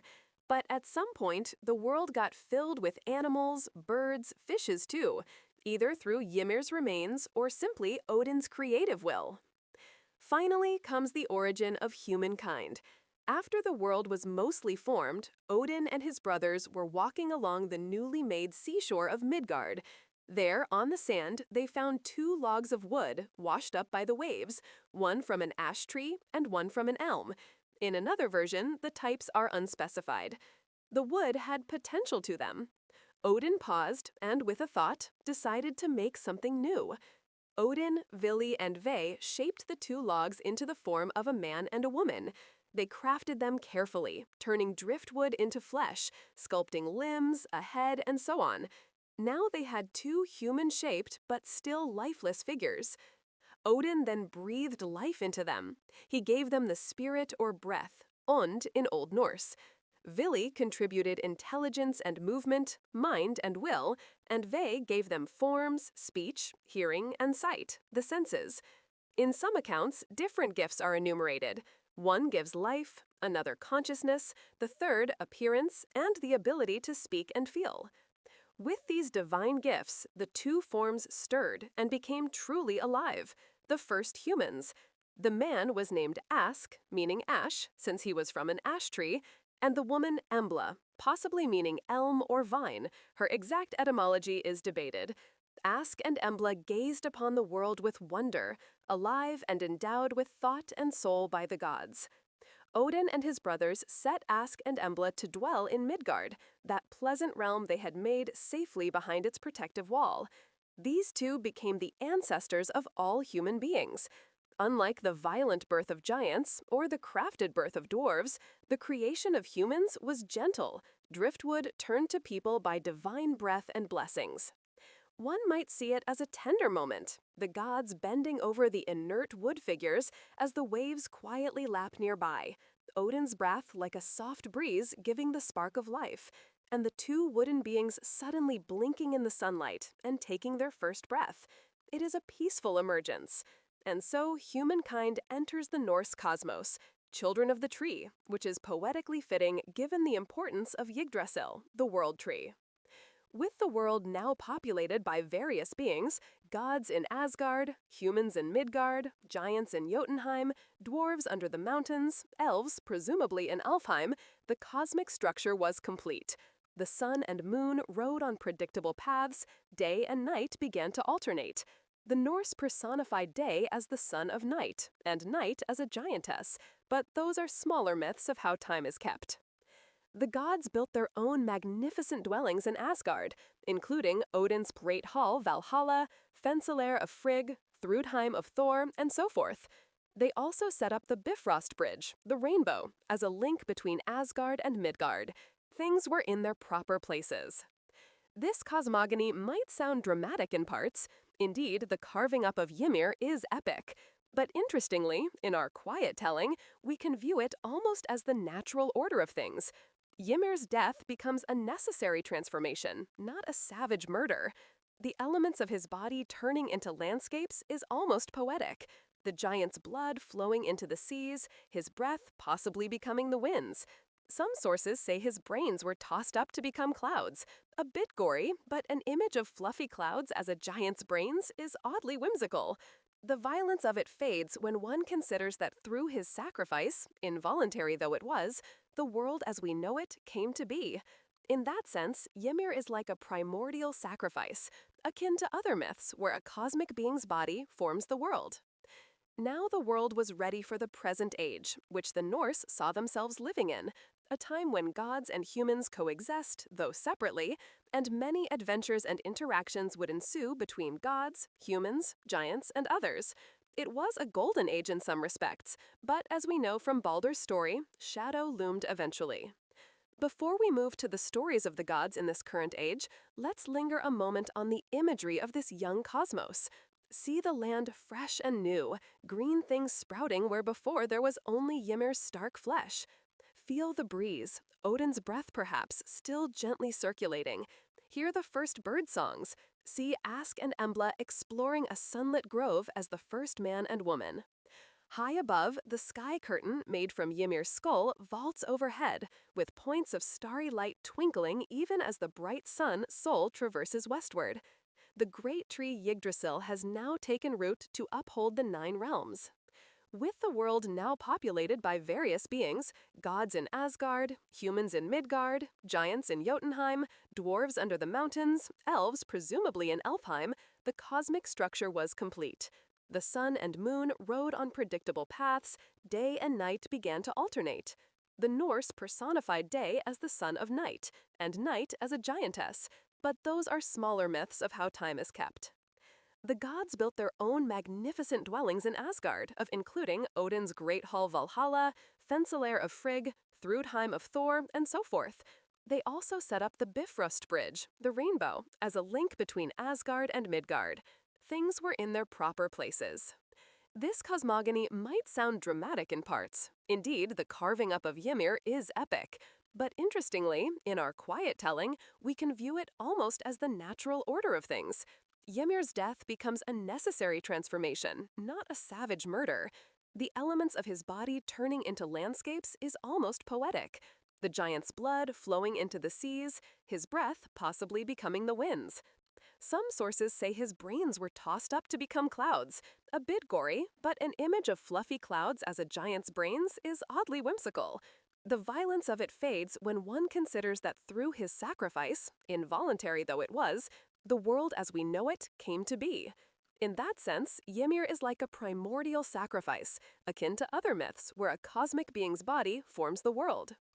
Now the world was ready for the present age, which the Norse saw themselves living in, a time when gods and humans coexist, though separately, and many adventures and interactions would ensue between gods, humans, giants, and others. It was a golden age in some respects, but as we know from Baldur's story, shadow loomed eventually. Before we move to the stories of the gods in this current age, let's linger a moment on the imagery of this young cosmos. See the land fresh and new, green things sprouting where before there was only Ymir's stark flesh. Feel the breeze, Odin's breath perhaps, still gently circulating. Hear the first bird songs. See Ask and Embla exploring a sunlit grove as the first man and woman. High above, the sky curtain, made from Ymir's skull, vaults overhead, with points of starry light twinkling even as the bright sun Sol traverses westward. The great tree Yggdrasil has now taken root to uphold the 9 realms. Perhaps it, too, came into being around the time the world was shaped, its roots drinking from the primeval waters, its crown protecting all creation. The creation story sets the stage and also foreshadows something. It begins with ice and fire, Niflheim and Muspelheim, and one day, in reverse, the world might end by fire and perhaps return to ice. Ymir's slaying prefigures later slayings, like Odin versus Fenrir. The interplay of giants and gods is established from the start. Everything in Norse myth is cyclical and connected. And indeed, just as the world had a stark beginning, it is foretold to have a cataclysmic end, Ragnarök, the twilight of the gods, before rebirthing anew. But many things happen in between: quarrels, bonds, acts of heroism, and tragedy. Runes and Scyther, the mysteries of Norse magic. The Norse cosmos is not only physical, but also woven with mystical forces. Two of the most important expressions of magic in Norse tradition are the runes and Scyther. They are different but complementary. Runes are symbols carrying deep meaning and power, and Scyther is a form of magical practice or sorcery, often involving trance and prophecy. Both play a quiet yet significant role in the myths, and their influence trickles down to the mortal world as well, through runestones, spells, and the practices of vulvas or seeresses. The runes, Odin's gift of wisdom. Runes are more than just an alphabet for writing, though historically they were used for that too. In mythic terms, runes are potent symbols that encapsulate secrets of the cosmos. The very word rune, Old Norse rune, means mystery or secret. The Norse imagined that by knowing the runes, one could shape fate and wield magical power. Each rune had a name and a force associated with it. For example, Fihu for wealth, Alges for protection, Tiwaz for tear or justice, and so on. But originally, men and gods did not know runes. They had to be discovered. The discovery of runes is one of the greatest quests in Norse myth, and it was undertaken by Odin himself. We have touched on this story before, Odin's self-sacrifice on Yggdrasil. Let us recount it now as the central tale of how magic came into the world as a gift from the All-Father's ordeal. Odin had long observed that the Norns, those mysterious maidens of fate, would carve symbols into Yggdrasil's trunk as they murmured about destiny. These symbols carried influence throughout the Tree of Life, affecting events in all realms. Odin yearned to grasp this power, to understand the weave of fate. He realized that the runes would not reveal themselves to just anyone. One had to prove worthy through an act of extreme sacrifice. Thus, Odin steeled himself for a shamanic ritual of self-sacrifice. He approached Yggdrasil, the great world tree whose roots delve into the well of Erd.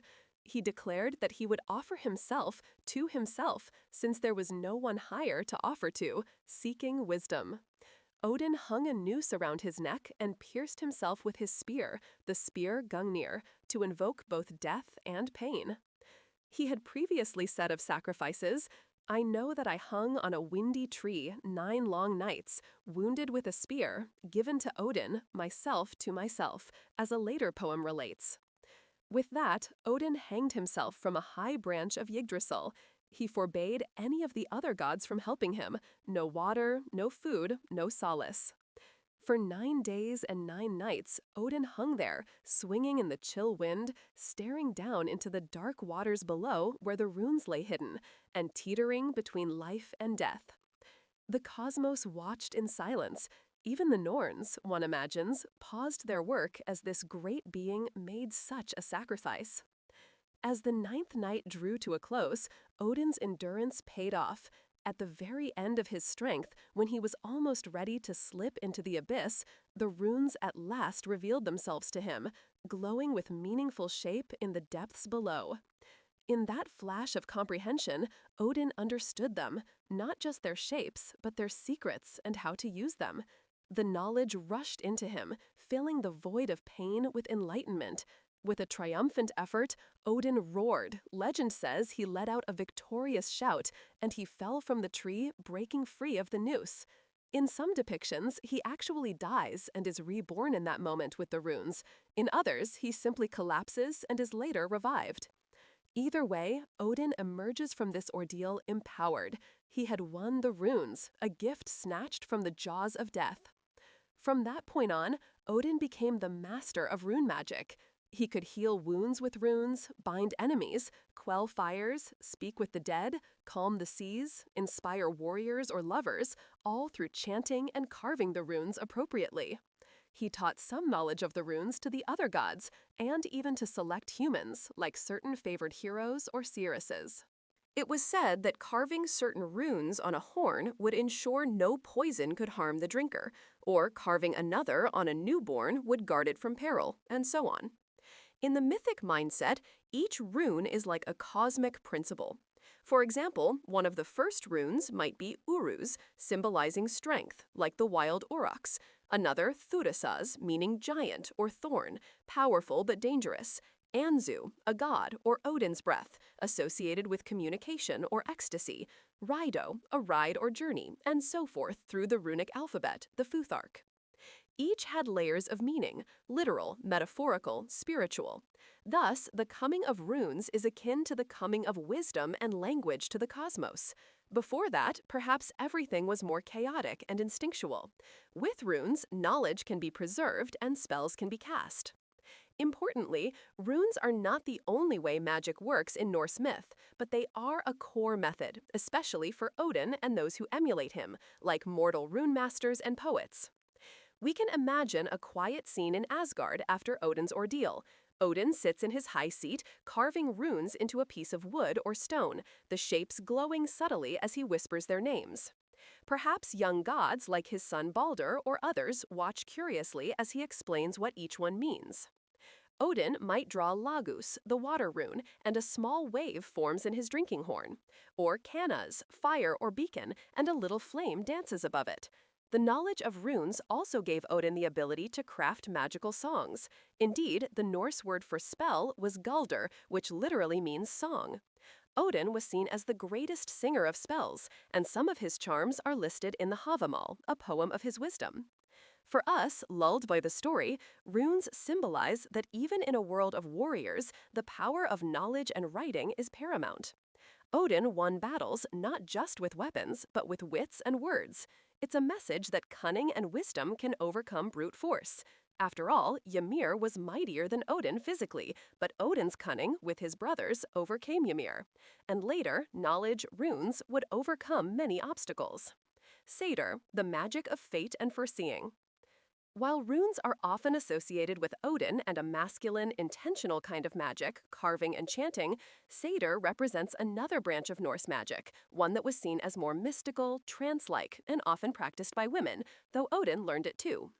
Satyr, pronounced roughly say-thur or saith in Old Norse, is a bit hard to pin down, but accounts describe it as involving prophetic visions, cursing or blessing through ritual, and the ability to shape events or minds, essentially sorcery or shamanism. The foremost practitioner of satyr among the gods was Freyja.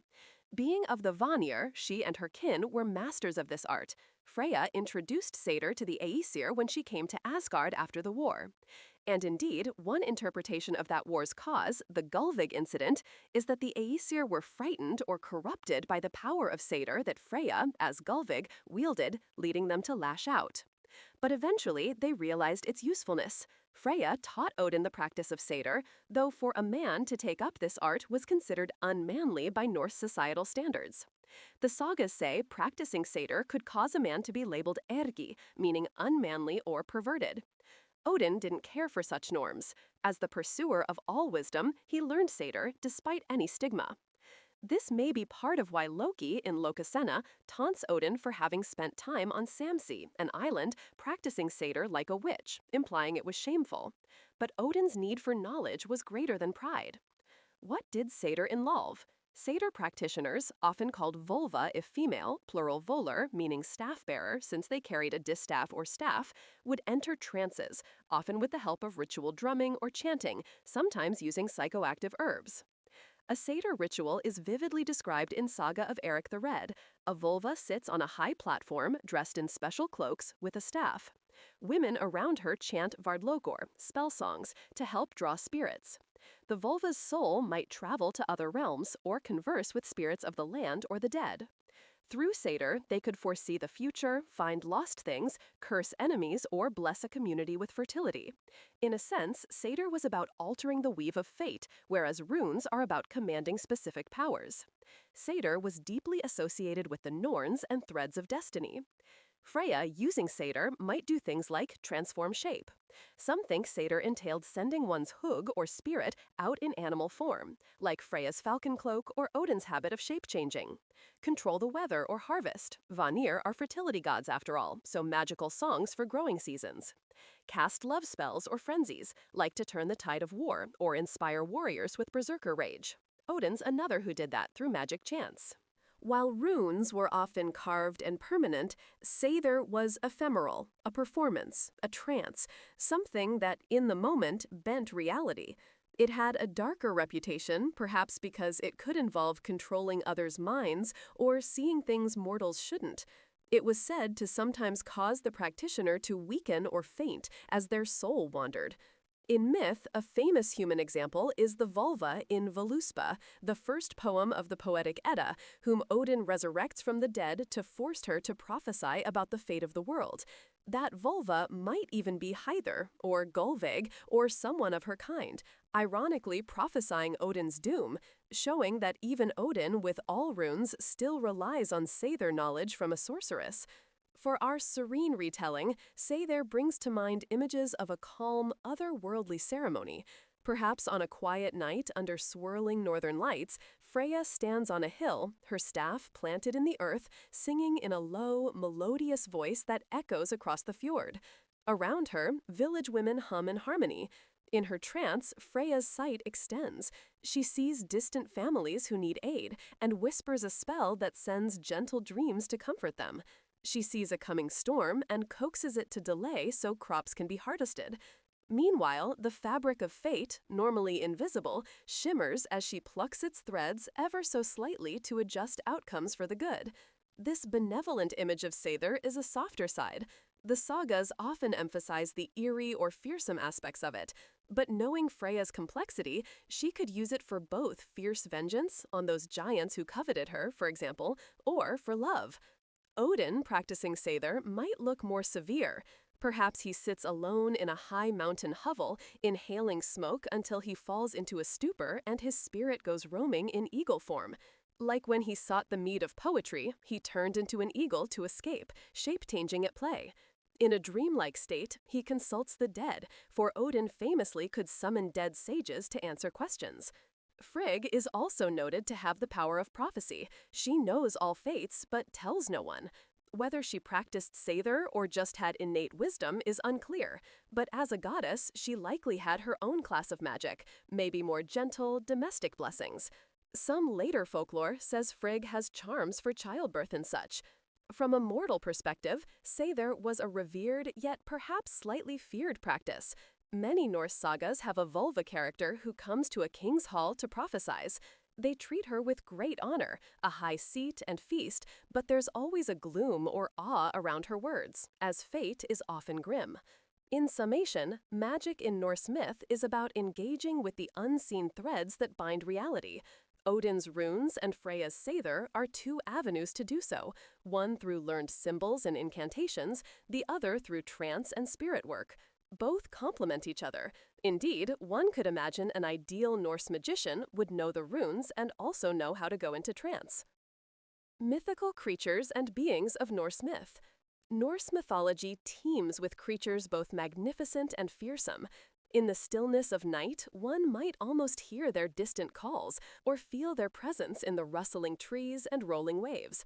Let us wander slowly through a bestiary of some of the most notable beings: dragons and serpents, wolves, horses, fair maidens who are more than they seem, and the mysterious Norns who weave fate. We will approach each gently, like observing animals in the wild from a safe, respectful distance, marveling at their nature. Jormungandr, the world serpent. Encircle your mind around the vastness of the sea, and within it, picture a gargantuan serpent so long that it loops around the entire world, biting its own tail. This is Jormungandr, also called the Midgard serpent. He is a child of Loki and the giantess Angrboda, making him brother to Fenrir and Hel. When the gods saw Loki's offspring were monstrous, they cast Jormungandr into the ocean that surrounds Midgard to keep him away from land. There, he grew and grew until he could span the earth. The image of this cosmic serpent holding the world in place is almost comforting in its completeness. It mirrors the ancient symbol of Ouroboros, the tail-biting snake that signifies eternity. But Jormungandr is also a harbinger of doom, for it is said that when he releases his tail and rises from the sea, Ragnarök will begin.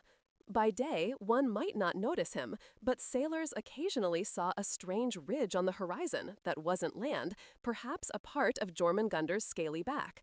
When he moved or shifted, the ocean's currents would stir. It was even believed that eclipses or unusual tides could be caused by the great serpent. Generally, Jormungandr kept to himself underwater, but he had one great nemesis among the gods, Thor, the thunder god, who, as the protector of Midgard, saw the serpent as a threat. Thor and Jormungandr meet in at least two stories. By day, one might not notice him, but sailors occasionally saw a strange ridge on the horizon that wasn't land, perhaps a part of Jormungandr's scaly back. When he moved or shifted, the ocean's currents would stir. It was even believed that eclipses or unusual tides could be caused by the great serpent. Generally, Jormungandr kept to himself underwater, but he had one great nemesis among the gods, Thor, the thunder god, who, as the protector of Midgard, saw the serpent as a threat. Thor and Jormungandr meet in at least two stories. One is during Thor's journey to the land of giants, when he was challenged to lift a giant's cat. Unbeknownst to him, the cat was Jormungand in disguise. Magic had made the serpent appear as a house cat. Thor managed to lift one paw and nearly the whole serpent, a tremendous feat that frightened even the giants. Later, Thor went fishing with the giant Heimir. Using an ox head as bait, Thor actually hooked Jormungand and drew the serpent up, his hammer ready to strike. It's said that the two locked eyes, the Thunderer and the World Encircler, causing the sea to churn violently. Thor's wrath built. Just as Thor was about to smash the serpent's head, Heimir, fearing the resulting backlash, cut the line. Jormungand slithered back into the deep, and Thor yelled in frustration, sending lightning across the sky. Their final destined encounter will be at Ragnarök. Jormungand will emerge, poisoning the air and sea with his venom, and Thor will face him. Thor will succeed in slaying the serpent, but after taking just 9 steps away, Thor too will fall dead from the serpent's deadly poison. Knowing this fate, we sense that Jormungand is not evil in a moral sense, but rather a force of nature, huge, destructive when unleashed, yet part of the natural order. Until the end times, he remains quietly in the ocean, a sleeper coiled around the world. In our peaceful reflection, maybe think of him as the deep ocean currents or the midnight waves, immense power, but largely unseen and undisturbing until stirred. If you stand a fjord's edge at dusk, you might fancy a ripple far out could be Jormungand shifting in slumber. But as long as he holds his tail, the world's cycle continues. Fenrir, the dread wolf. Now turn your thoughts to the dense forests of ironwood, or perhaps a rocky island where a monstrous wolf is chained. Fenrir, or Fenrisulf, is a giant wolf, another child of Loki. His fur is night black. His jaws can open wide enough to swallow the sun. Indeed, it's prophesied a wolf, often identified as Fenrir or his offspring, will devour the sun at Ragnarök. Yet, when Fenrir was born, he was but a pup. The Aesir, wary of Loki's brood, kept Fenrir under watch in Asgard, allowing him to roam and be fed, but trying to limit his danger. Only Tyr was brave enough to interact with him closely, feeding him by hand and earning the young wolf's trust. Fenrir grew with unnatural speed. Day by day, he became larger, fiercer, and his eyes burned with a cunning intelligence. The gods realized that as he matured, he would become uncontrollable and a great threat, for there were prophecies that Fenrir would one day break loose and wreak havoc, even killing Odin himself.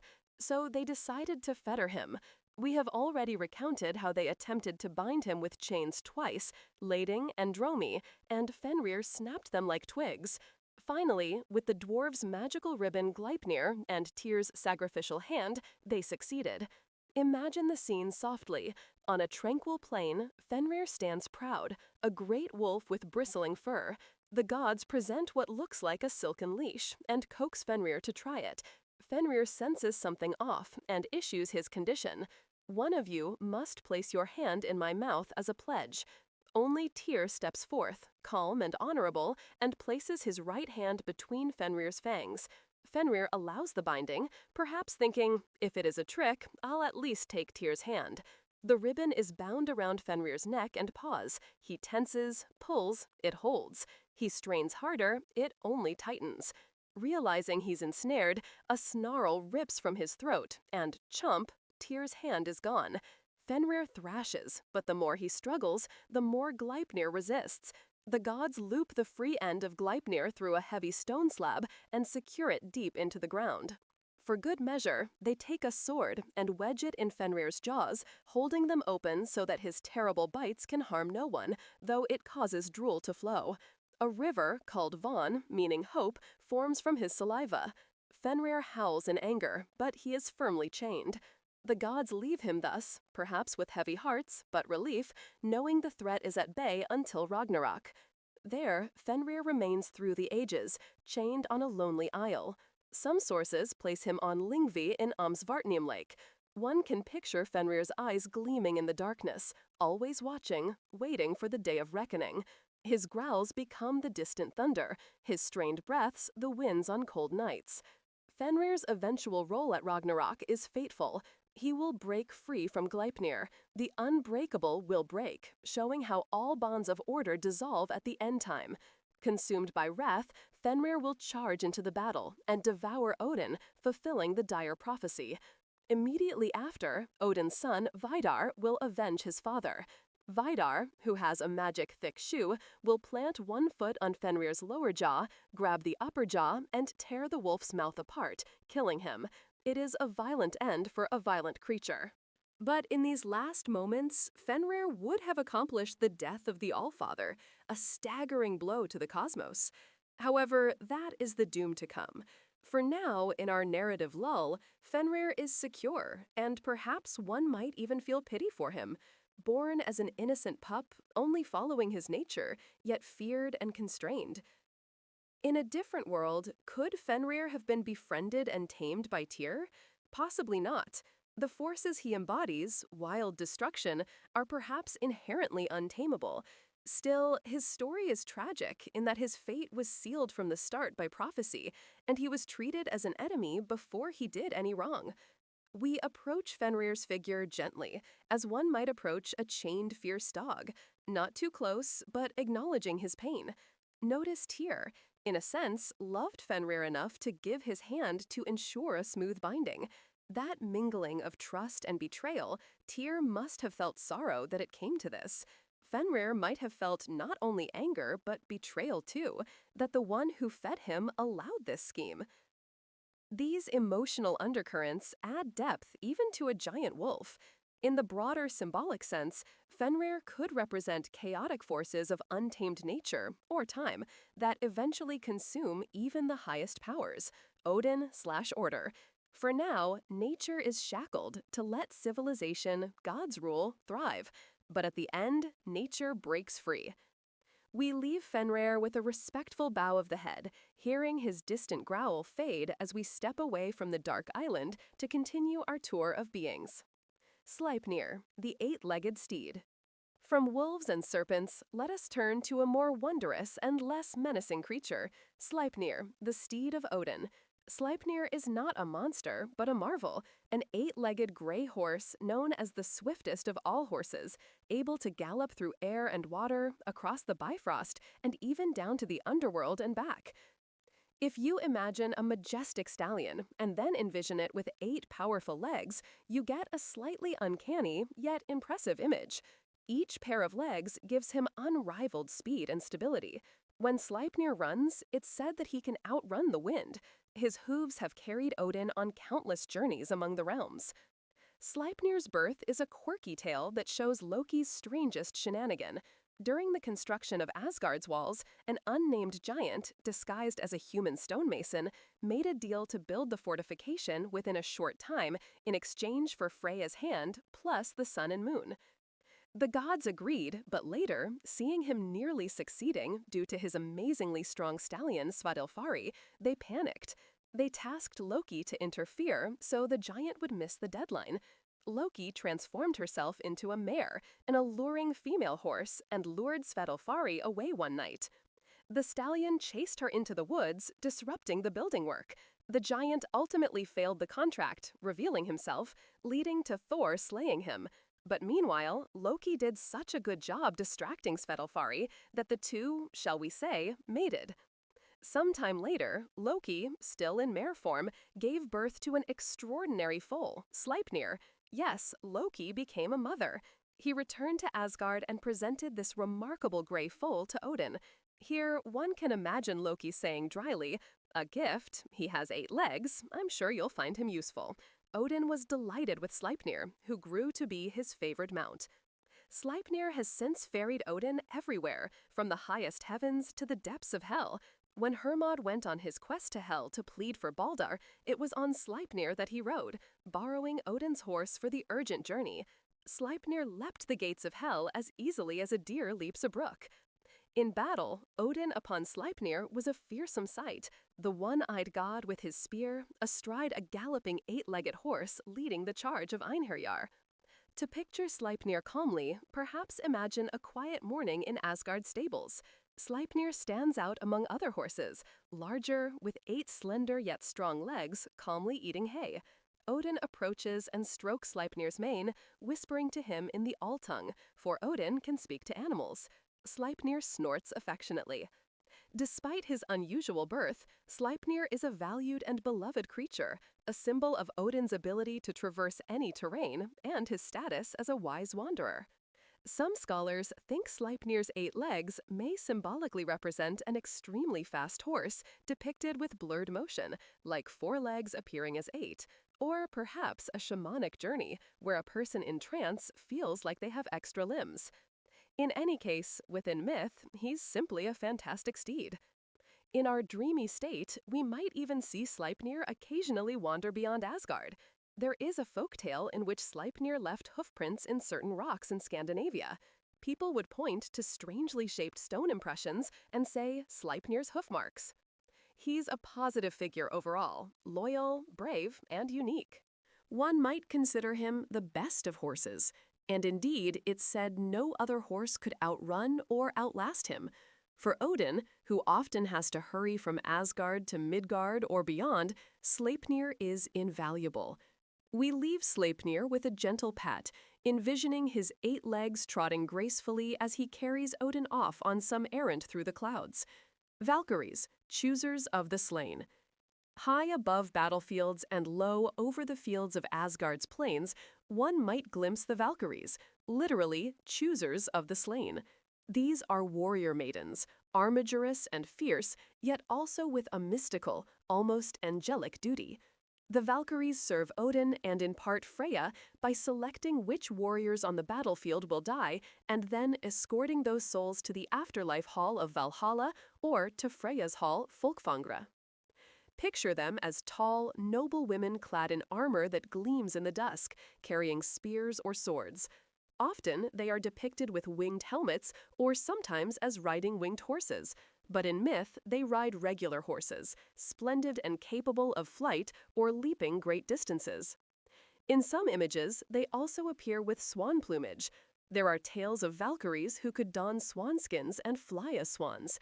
They have names like Hild, meaning battle, Gondel, Skogul, Gun, meaning war, and others, often reflecting aspects of battle or the fate of warriors. By day, on a bloody field, a warrior might glimpse a flash of something in the sky amidst the carnage. That could be a Valkyrie, deciding who among the warriors has fought bravely and shall be taken to Valhalla. When they manifest to mortals, some describe them as beautiful, stern maidens with fair hair and ghostly pale skin who appear over the dying. The chosen slain see them sometimes at the moment of death, giving comfort that Odin's messengers have come. The Norse also believed the aurora borealis, or northern lights, were reflections of Valkyrie's armor as they rode across the sky, or that the red glow after a battle's sunset was the Valkyrie's cape or the blood of the fallen carried by them.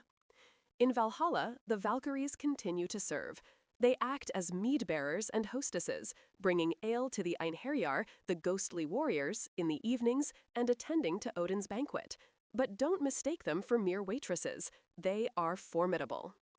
In some sagas, mortal heroes encounter Valkyries and even fall in love. The story of the hero Helgi and the Valkyrie Svava, or Sigrun, is one such where a Valkyrie becomes a mortal's wife.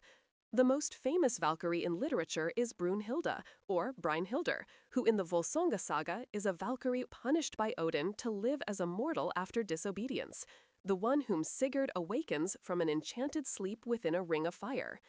That story shows a Valkyrie's humanized side, capable of great love and also tragic vengeance. In the hush of our narrative, think of Valkyries as a flock of bright, commanding figures who bring a kind of heroic grace to the grim scene of death. They symbolize the Norse ideal that dying bravely in battle is rewarded. Thus, their presence is almost like divine compassion and honor to the fallen. They also represent Odin's will and the fatalistic aspect of war, the idea that who lives and who dies is already decided by higher powers, the Valkyries carrying out that destiny. Perhaps you can imagine being a weary warrior on a field at twilight, life slipping away, and then a gentle but strong feminine voice saying, "Come now, your battle is over." A Valkyrie lifts you up. Suddenly, you are spirited away, flying over the clouds on her horse toward Valhalla, where you'll feast and fight anew in a better world among heroes. In that sense, Valkyries are psychopomps, soul guides, who soften the fear of death. In our restful myth journey, the Valkyries stand poised and gleaming, an entourage of Odin, connecting Midgard's battles to Asgard's hall. We give them a solemn nod of respect as they vanish into the sky, leaving only the shimmering polar lights behind. Norns, weavers of fate. At the foot of Yggdrasil, by the Well of Urd, or Urd's Well, sit three ancient Norns. These are female entities who govern destiny, somewhat akin to the fates of Greek myth. Their names are Urd, often anglicized as Urd, meaning that which has become, or simply past, Verdandi, meaning that which is becoming, or present, and Skuld, meaning that which shall be, or future, or literally debt/that which is owed. Day and night they tend the world tree by pouring water and clay from the well over its roots to keep it healthy. But their primary task is to shape fate. The Norns carve runes into Yggdrasil's trunk, or they weave threads of life for each person and being. Each person's lifespan is said to be a string measured and snipped by the Norns. They attend births. In sagas, Norns often show up at a child's birth to dispense its fortune, sometimes kindly and sometimes ominously. They also determine major events. Even the gods are subject to fate, which the Norns ordain.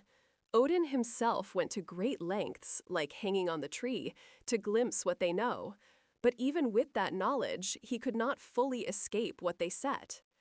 Despite their immense role, the Norns are usually depicted simply, often as three old wise women sitting or standing by the well, spinning or carving.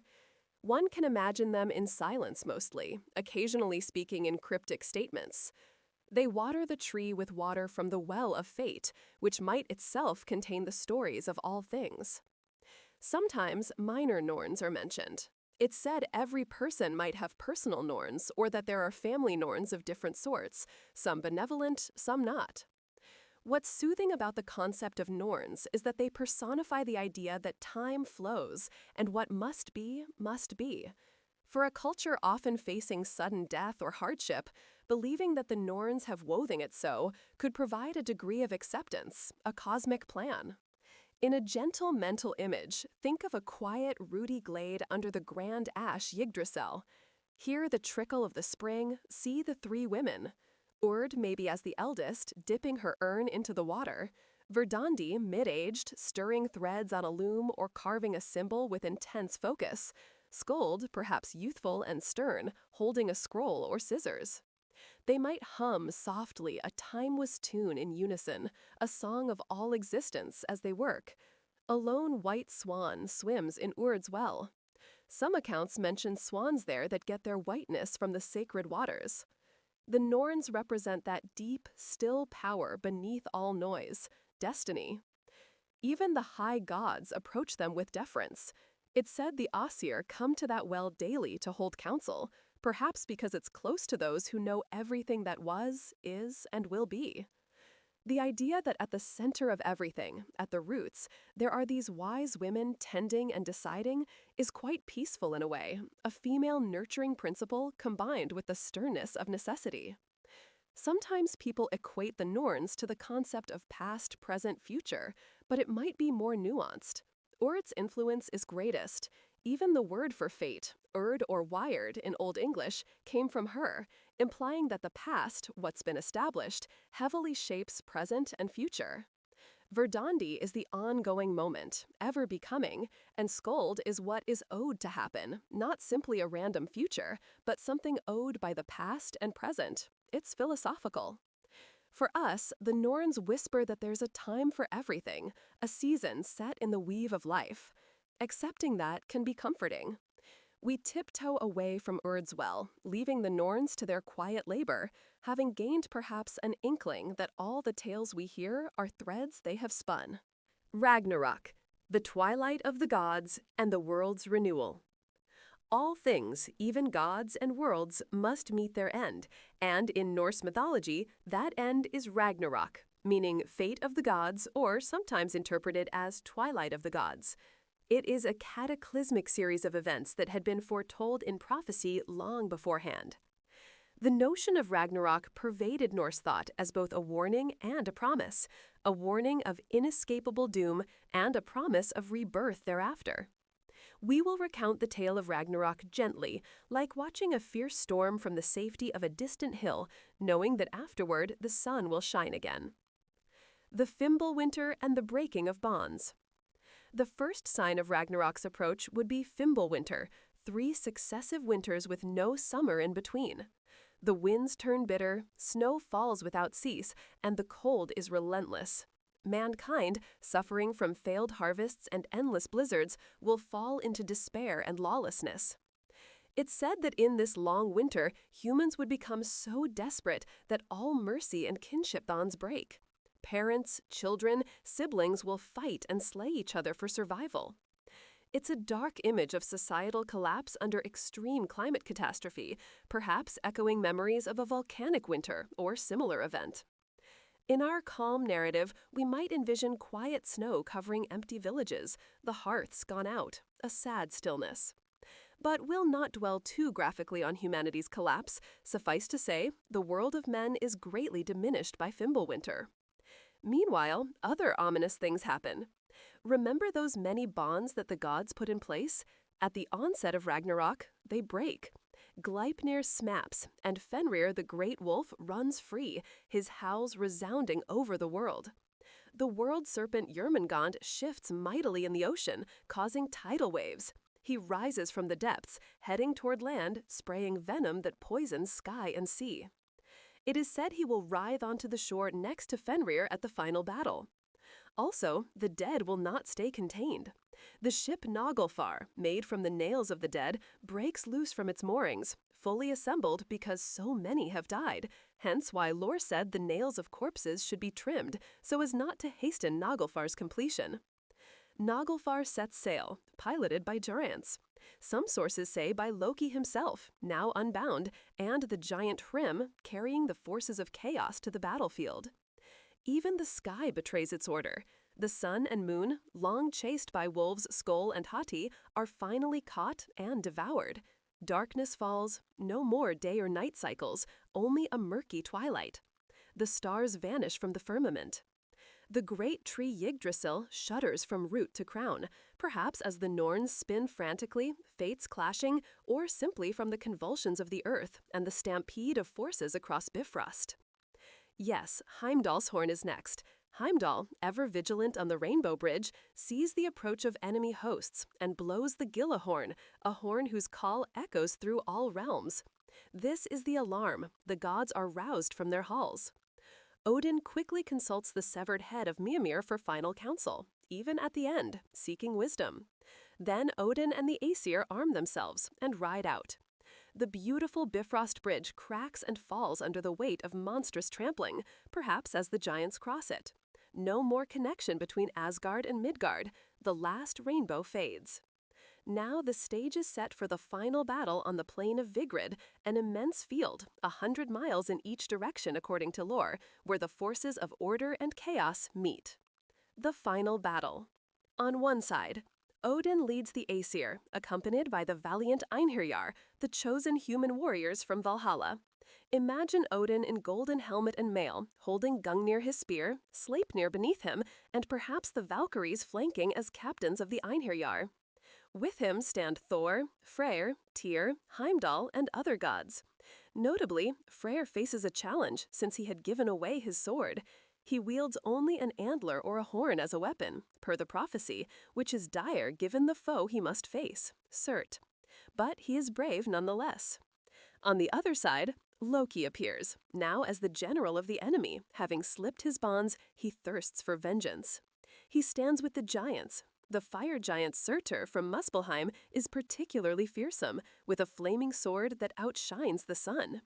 The great wolf Fenrir is there, jaws gaping so wide that his lower jaw drags the ground, and upper jaw scrapes the sky.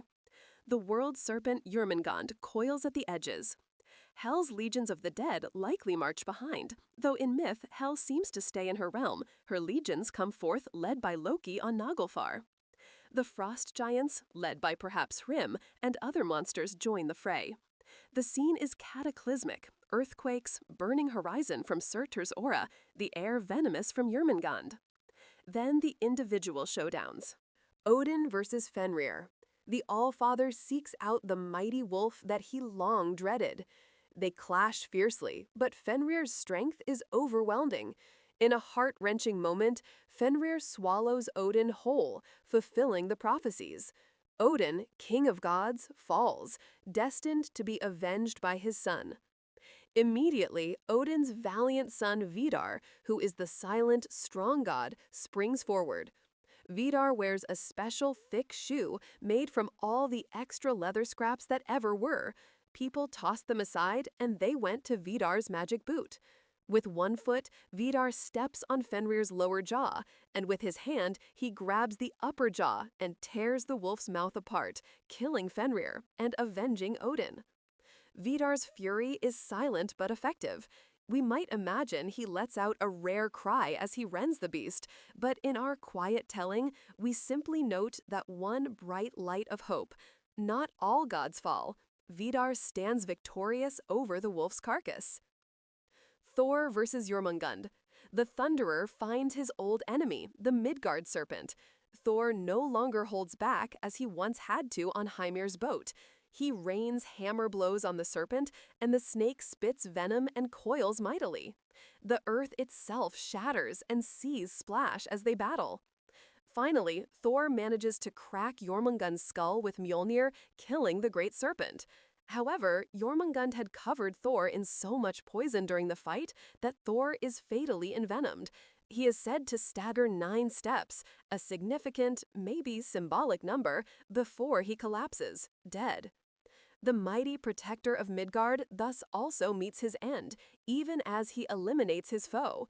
We picture perhaps lightning still flickering around Thor's body as he falls, the air reeking of acrid serpent venom, but now that threat is gone too. Freyr versus Surtur. Freyr, god of sun and harvest, goes up against Surtur, the black-wielding giant of fire. But alas, Freyr had given away his sword long ago for love, to win the hand of the giantess Gerd. In this fight, Freyr is at a terrible disadvantage. He fights bravely with perhaps an antler or an ordinary blade, but Surtur is too powerful. Surtur engulfs Freyr and strikes him down. The fair Freyr falls, the first of the Vanir to die, and with him, symbolically, the last warmth of harvest in the world is extinguished. This part of the myth is often noted with sadness, that Freyr's earlier choice to give up his sword ensures his doom. It shows a theme: no goodness goes unsacrificed in Ragnarök. Surtur likely suffers wounds too, but not enough to stop what he'll do next. Tyr versus Garm. Tyr, the one-handed god of valor, finds himself facing Garm, often described as the Hound of Hel. Some think Garm is another name for Fenrir or his son, but in the Poetic Edda they treat as separate. Fenrir kills Odin, Garm kills Tyr. They battle ferociously. Tyr manages to slay Garm, but Garm mortally wounds Tyr in turn, and thus Tyr and Garm die together. This parallels how many of these duels are fated to end in mutual destruction. We see noble Tyr's last act is to eliminate the guard dog of hell, maybe symbolically opening a path for the dead to roam free, or just fulfilling the idea that even the champion of law falls when cosmic order dissolves. Heimdall versus Loki. The watchman and the trickster meet at last, destined to be each other's undoing. Heimdall, who had always been vigilant for Loki's treachery, and Loki, who slyly circumvented Heimdall to sneak the giants in, now they fight. It is said that Heimdall and Loki clash, and each deals the other a fatal wound, falling dead side by side. One imagines it as light, Heimdall being bright and golden-toothed, versus fire, Loki, often associated with wildfire cunning, extinguishing each other. Perhaps Heimdall's horn is broken at his side and Loki's sneer frozen on his face as they die. Now, at this juncture, nearly all major gods are dead or soon to die. The battlefield is strewn with corpses of gods, giants, monsters, and humans alike. Only a few are left standing, Vidar, who killed Fenrir, and maybe his brother Vali, Odin's son too, who wasn't much mentioned but presumably alive as he had no foredoomed foe. As well as Thor's sons Modi and Magni, the ones fated to inherit Mjolnir, were likely not at the battlefield or were too young to fight. They survive. Also, Njord possibly returns to sea earlier. Some accounts say in Ragnarok he goes back to the sea, not directly killed. Frigg and Freyja and other goddesses, myths don't detail their fates, but often they're assumed to survive or be outside the fray. Some suggest Freyja might survive, or, if she's on the battlefield, perhaps she falls but it's not recorded. Likely, the myths just didn't focus on goddesses at Ragnarok explicitly. The realms, however, are not spared. Surtur, fire giant who killed Freyr, now enacts the final act. He thrusts his flaming sword in all directions and sets the 9 worlds ablaze. Fire spreads everywhere, consuming Yggdrasil itself. The great tree is said to go up in flames, though some say a part of it, or one ash limb, might survive, and the earth itself sinks into the sea after being scorched. Essentially, the cosmos is returned to chaos, a boiling sea enveloping a charred earth under a black sky with no sun or moon. That is the twilight. Everything goes dark beneath Surtur's flames and the flood that follows. The poem Völuspá says, "The sun turns black, earth sinks into the sea, the hot stars fall from the sky, steam rises up in the conflagration, a great fire plays against heaven itself." And so, the mighty have fallen, the elements have undone creation. It is the end, but not quite the ultimate end. Now, in our gentle retelling, rather than focusing on the terror, we focus on the sense of destiny fulfilled. The prophecies given to Odin and others have come to pass. A great silence and steam hovers over where the world once was. But Norse myth does not stop here in utter destruction. There is a moment of stillness. Perhaps the Norns themselves have even perished in the fire, or maybe they stepped back into the void. But soon, from the waters and the ashes, new life emerges. A new world rises. When the fires cool and the floods recede, earth arises again, green and renewed from the sea. It is like a resurrection of the land. Some things begin anew spontaneously. Waterfalls flow, grains grow without sowing, and so on, symbolizing a sort of Edenic fresh start. A few of the gods survive or return. Odin's younger sons, Vidar and Vali, are alive, having either survived the fire or been out of its direct path.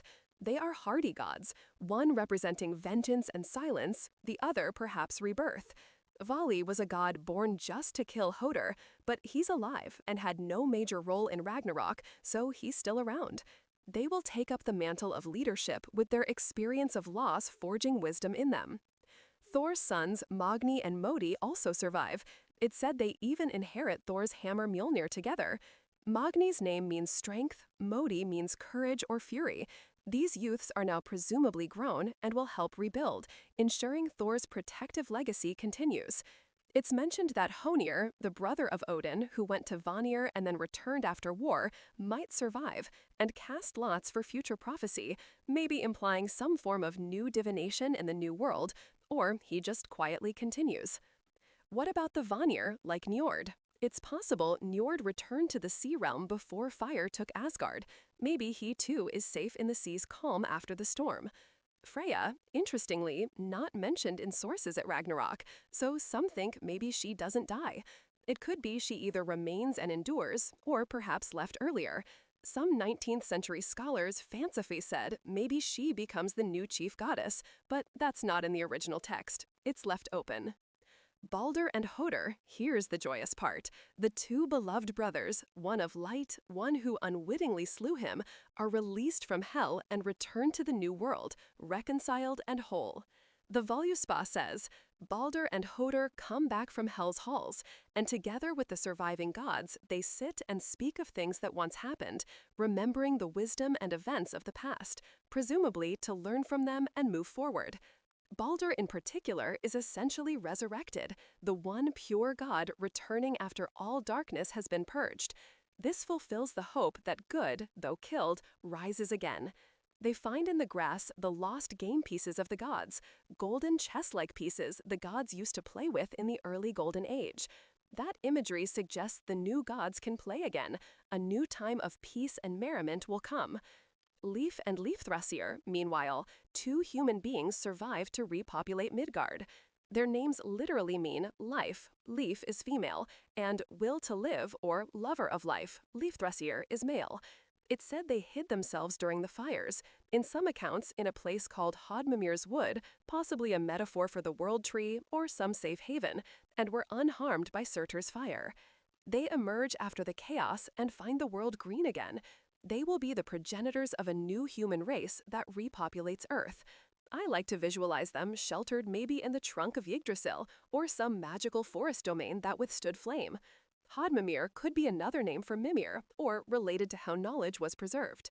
When they step out, dew lies on the reborn Earth, which they use as sustenance until they find fruits. They gaze at a young sun, for remember, the sun was eaten, but it said Sol, the sun goddess, had a daughter, no less fair than she, who now takes her mother's place in the new sky. So a new sun dawns, brightening the fresh world.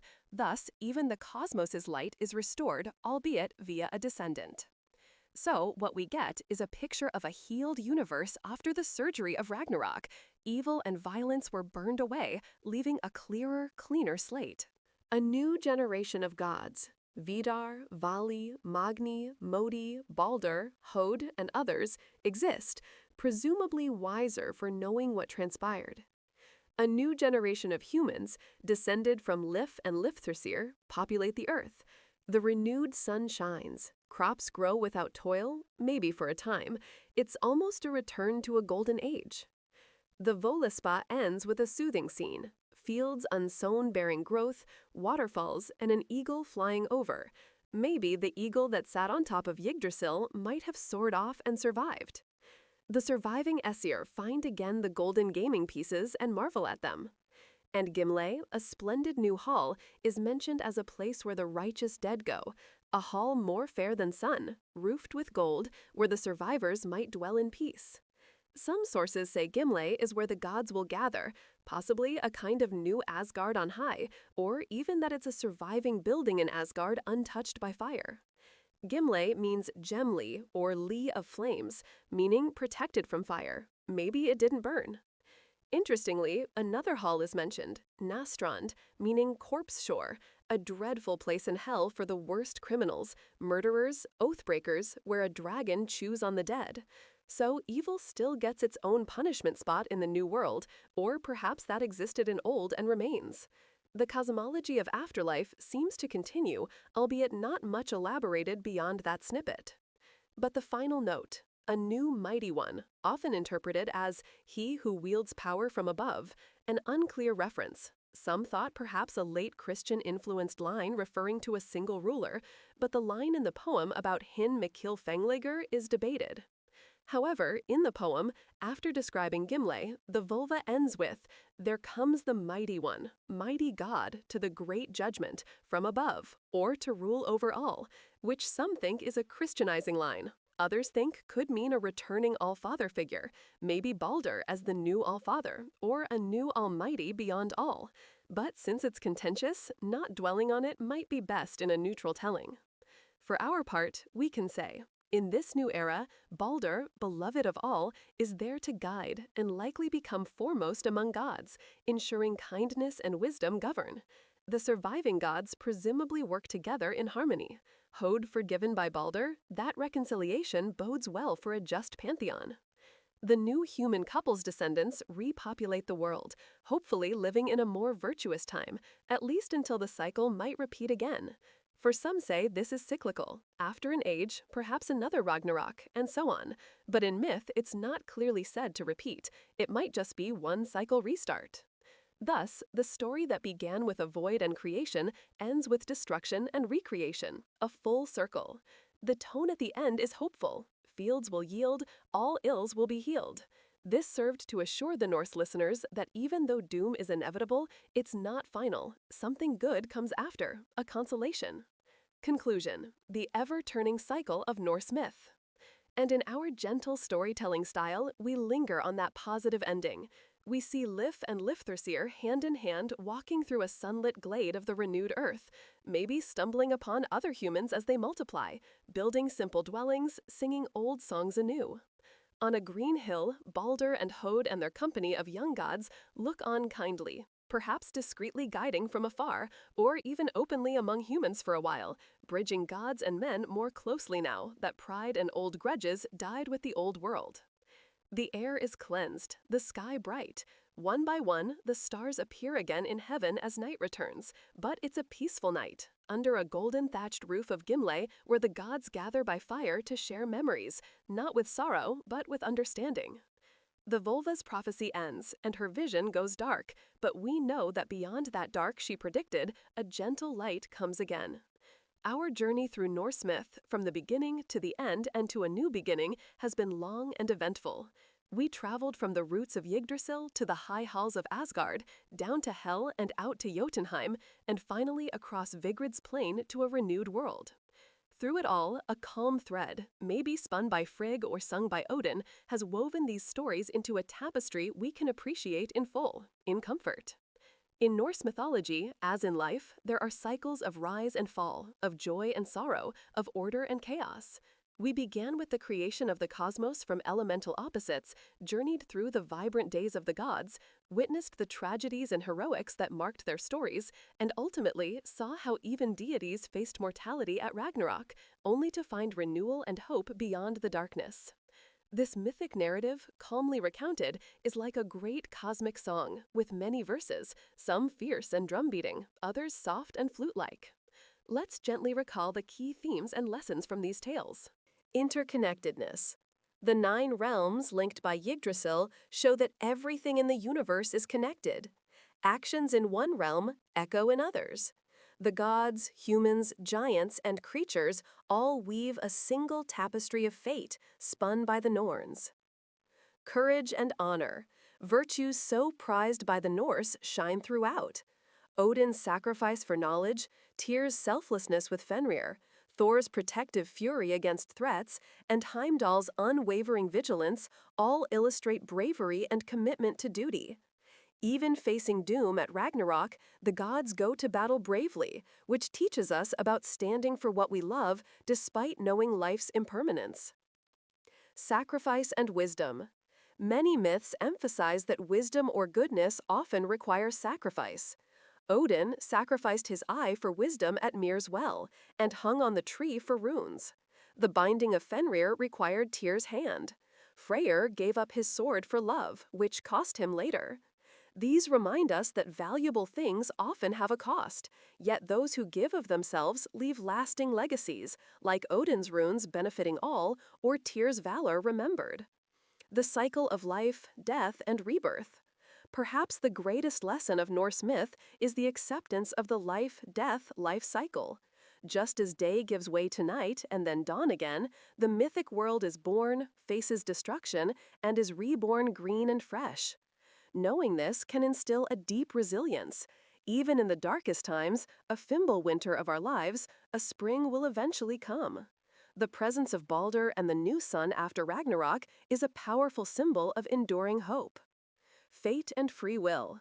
The Norse believed certain fates were set, like Ragnarök itself, which even Odin could not avert. Yet within that tapestry, individuals still made meaningful choices. They could meet fate on their own terms. The gods knew they would die, but still chose to fight valiantly, showing that what we do with the time and fate allotted matters. It's a nuanced view. Weird, or fate, is the pattern, but our orlug, or personal law, is how we respond. The calm dignity of the gods at Ragnarok, no begging for mercy from prophecy, they go honorably, encourages us to face our own destinies with grace and courage. Respect for the mysterious. Many aspects of these myths remain enigmatic and poetic. They weren't meant to be concrete and literal alone, but to evoke awe. From Yggdrasil's unnamed eagle and dragon, to the Norns' secret work, to Heimdall's hearing of grass grow, there's an encouragement to appreciate the unknown wonders beyond our ken. In a sense, our whole storytelling has been an act of sitting by the fire, pondering mysteries without needing all answers, a meditative appreciation. The narrative we've shared has been slow and soothing, like a gentle longship journey on a calm fjord under twilight. We took time to drift to each site, the world tree, the halls of the gods, battles and feasts, down to the underworld and onward to the end of an age and into a new golden morning. Envision now, to close, that you are resting at the roots of Yggdrasil, where we poured water on the roots at the start. The great tree stands strong again in the renewed world, leaves whispering peacefully overhead. Perhaps you see a figure like Odin wandering by in a broad hat, but now maybe it's Balder taking a stroll, smiling at you in passing. A warm sun, the daughter sun, bathes the scene in gentle light. Nearby, Lif and Lifthrasir's children laugh as they pick ripe berries.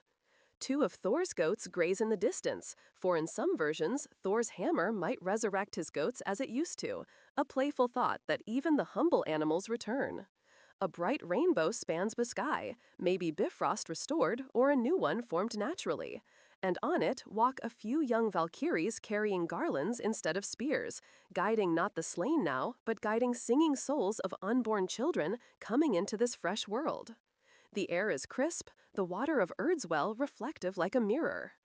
In this tranquility, you recognize that the story, though full of wild events, ultimately brings a sense of eucatastrophe, a good ending after catastrophe.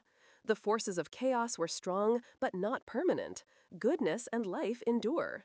In our own lives, storms pass, and dawn comes after even the longest night. All that is left is perhaps a final soft note. The Volva, the prophetess who narrated the cosmogony and Ragnarok in Völuspá, having delivered her prophecy, said, "Now do I see the earth anew, rise from the waters, green again. There the gods will meet and remember." She bids us and Odin farewell, her duty done. We too shall take her cue to end our storytelling journey. May the echoes of these old Norse tales continue to lull you, with the fierce parts safely tamed by understanding, and the gentle parts, the green world, the golden halls, the faithful steed and guiding maidens, glowing comfortingly in your imagination. Let the calm of this mythic night surround you, knowing that like the Norse cosmos, your mind can find renewal and peace after any turmoil.